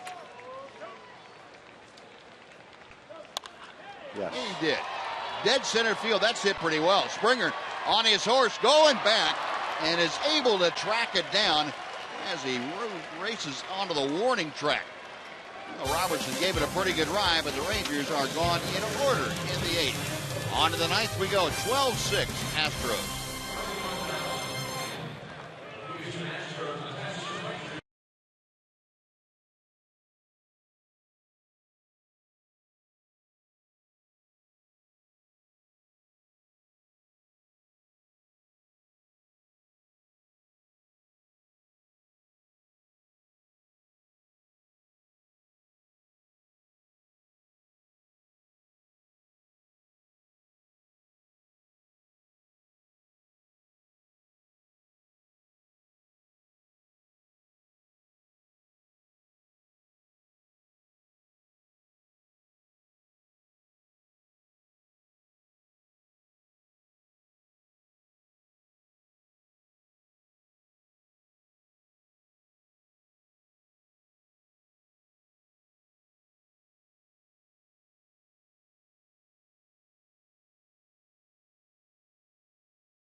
Work to do for these Texas Rangers as they trail the Astros by a score of 12-6.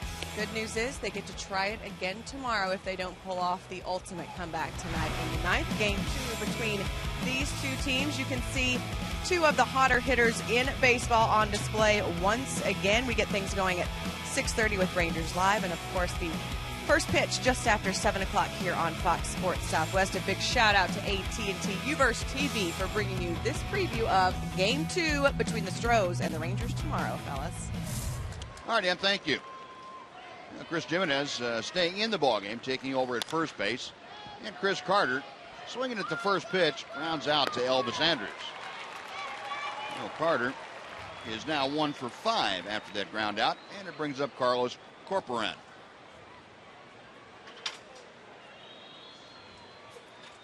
Scott Baker on since the 6th inning. And Ron Washington headed out to the mound, so he's going to have his closer Joaquin Soria come in to get a little work. Joaquin has not exactly been busy lately in the Rangers' plight. So a pitching change once again underway here at Globe Life Park. We'll be back with a score 12-6. Astros on top of the Rangers.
At the National League final vote.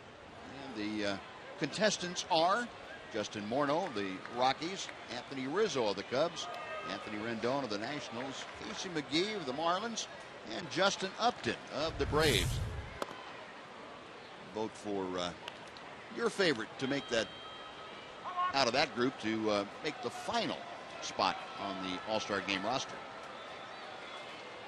I think what Wash is doing here, Buzz, is he wants Soria to get a little bit of work, but he wants to minimize the chances that Soria is going to have to throw a ton of pitches. So he let Scott get 1 out, only asking Joaquin to get 2 outs and hoping he can do it in 8 to 12 pitches.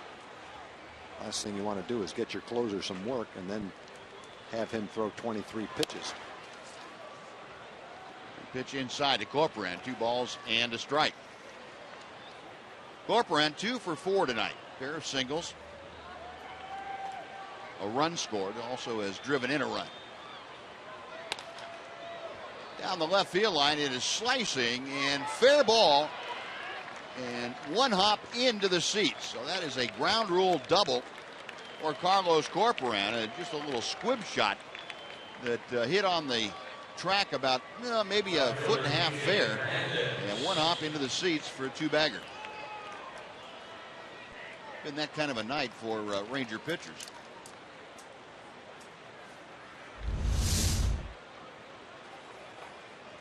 Corporan didn't really know if that was going to stay fair or not. He was just kind of trotting to first base.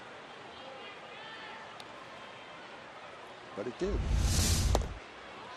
Jake Smolinski out there in left field, keeping an eye on that. Not much he can do about it. 1 on, 1 out. Kike Hernandez, 2 for 4 this evening, is at the plate. Zoria missing down and away, 2 balls and no strikes. Hernandez singled his first 2 times up. Had a single to right in the second and an infield single in the third. There's a strike, 2-1.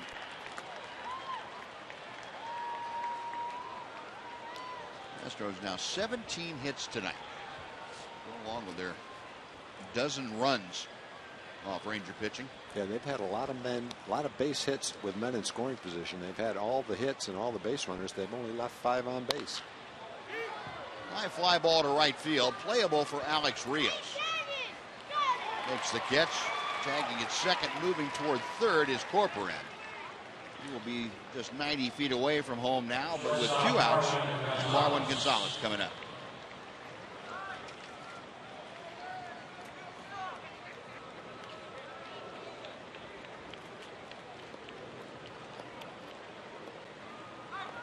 This doesn't really approach the Ranger record for most hits given up this year in a game. Colorado Rockies have the distinction of having 21 hits against Ranger pitching back on May 6th. But there's still a black mark on the Ranger record of late. 1 ball and no strikes. Gonzalez 1 for 3. Also had a walk. He has scored twice, drove in 3 with that second inning triple. 1-1 now.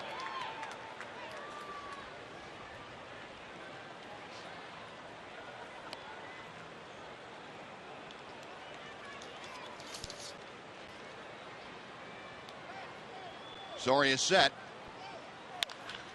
And he gets a ground ball out to Odor at second. On to first. That will do it. So the 1 out double to Corcoran, no problem. He was left stranded. We're going to the bottom of the 9th inning. It'll be Ju, Andrus, and Rios when we come back. Rangers trailing by half a dozen.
Rangers baseball on Fox Sports Southwest is brought to you by Southwest Airlines.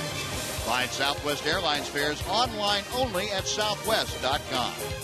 By AT&T U-verse TV. Find out what's possible with AT&T. Call 1-800-PIC-ATT. Mobilizing your world. And by your Texas Ford dealers. Take the EcoBoost Challenge to see why Ford is the best in Texas. Bottom of the 9th inning, Rangers coming to bat. They are down by 6. They will face the veteran right-hander, Jose Veras. 5th game since coming to the Astros. Numbers for him so far. Last two pitchers have done a pretty good job of getting strikeouts. Josh Fields faced 3 hitters and struck 3 of them out. Tony Sipp faced 5 hitters and struck 4 of them out.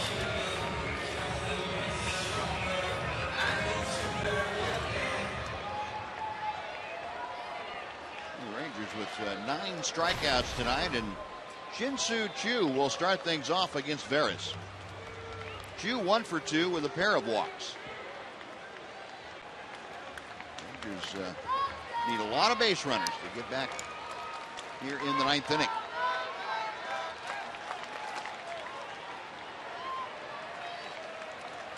Veras to the plate. Nothing in 1.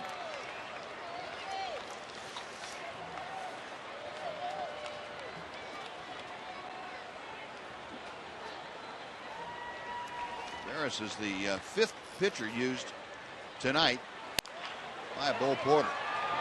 Slowly hit to first. Veras covering, gets the feed from Singleton. That is out number 1. Shortstop, Elvis Andrews. Next will be Elvis Andrews. Veras started out with the Cubs this year, was released, picked up by the Astros, signed a minor league contract, and then was recalled a couple of weeks ago.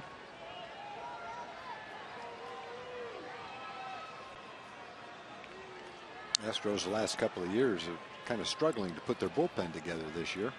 They signed Jesse Crane, among others, veteran guys, to try to stabilize the bullpen. He was hurt. Chad Qualls has gotten the save opportunities recently. He saved 8 ball games, another veteran guy.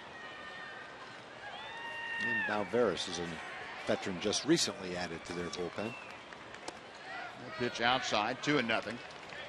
And they also signed Matt Albers to come in and be a mainstay of that bullpen. And he's been hurt. Yep, forgot about him.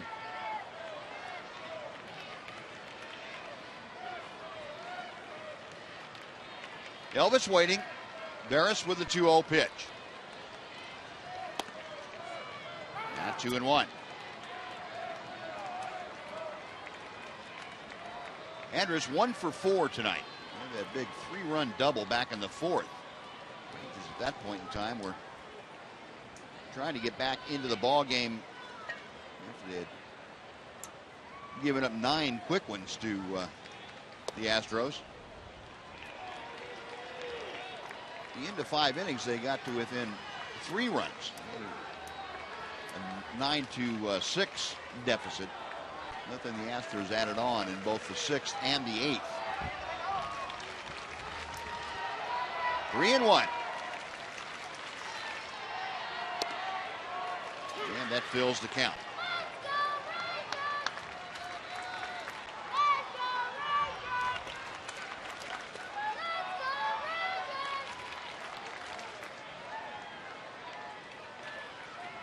Veras has the sign. He is ready for the payoff pitch.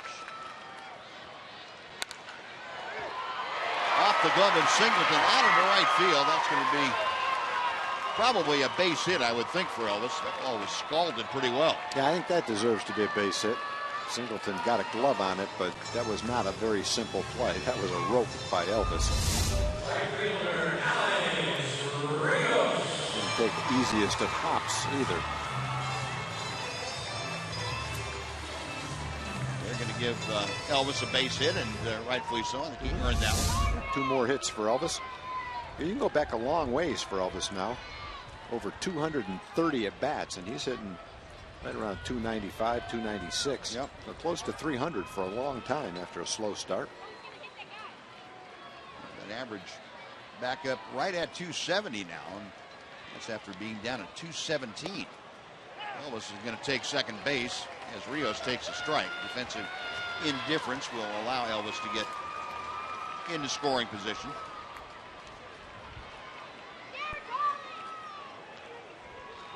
Oh, 0-1 to Alex Rios, who is 1 for 4 tonight. Alex had a 3rd inning double and scored that frame. Veras is going to have a conference with Carlos Corcoran, trying to remember what series of signs they were going to use with the runner at second base.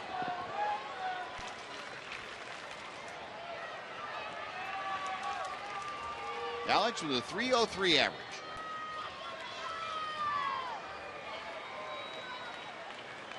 Oh, 1 pitch. Look at the breaking ball. Cut the outside corner in half. 0-2.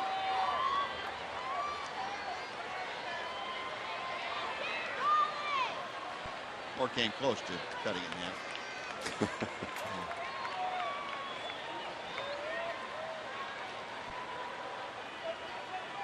Next pitch from Veras. The breaking ball, and he couldn't get Alex to offer at it. A ball and 2 strikes.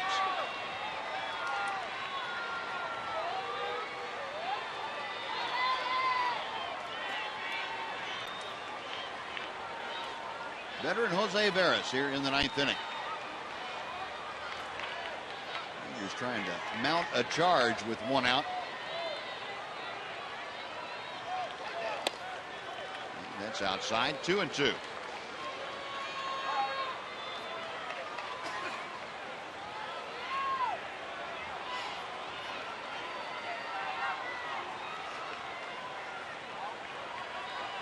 Outfield shading Alex slightly around to the right. The infield a step or so the other way. Elvis the lead from second, and Veras with a 2-2. Full count.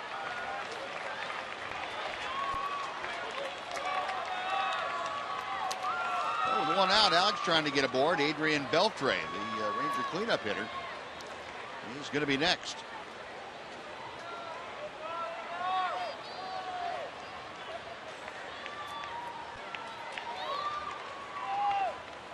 Veras a check of second, and the payoff pitch. Base hit to right field. Elvis being waved around third. Ho's throw will go on to second. And Alex Rios, an RBI single, makes it a 12-7 game.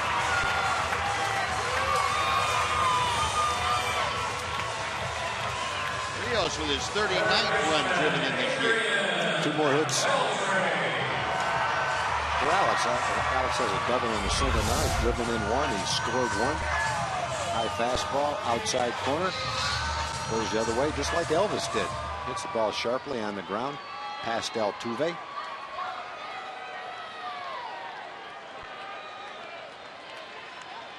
The Astros strung 7 hits together in the 2nd inning to get 6 runs.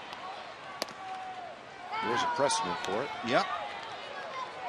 Adrian Beltre taking a strike. It is 0-1. Adrian 2 for 4 tonight. A couple of runs driven in. It is 12th home run of the year, leading off the 5th inning.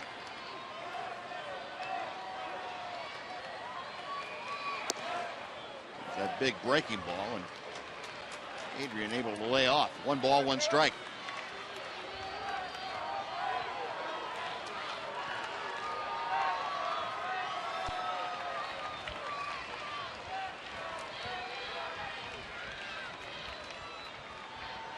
Beltre 1 for 4 against Veras in his career. Good fastball by Veras, 95 miles an hour. Home run off Jared Cosart. A line drive that led off the Ranger 5th inning tonight for Adrian Beltre. Down on the count here, a ball and 2 strikes. Got him swinging. Fastball, and Adrian couldn't quite catch up. And the Rangers now down to their last out. Well, Jake Smolinski will get another shot to see if he can get his first major league hit. Pinch hit back in the 7th inning and struck out.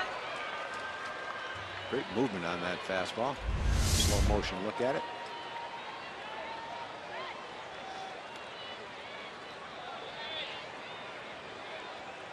Veras with the first pitch on the way to Smolinski. Dropped in that breaking ball for strike 1. Might have been the last thing was in Jake's mind from the first pitch.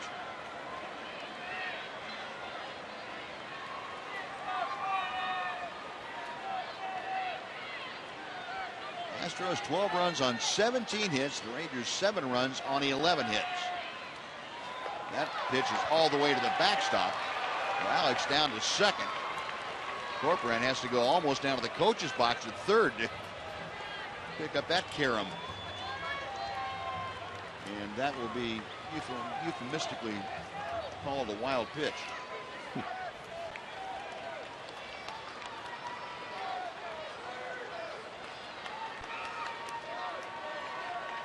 The count moves to 1-1.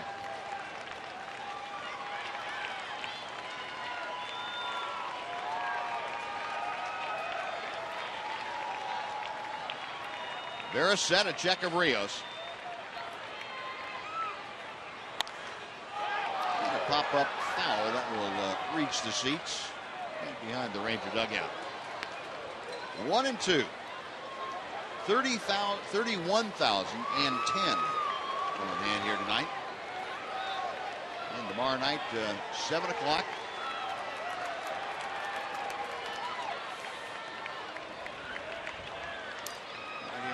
Fox Sports Southwest.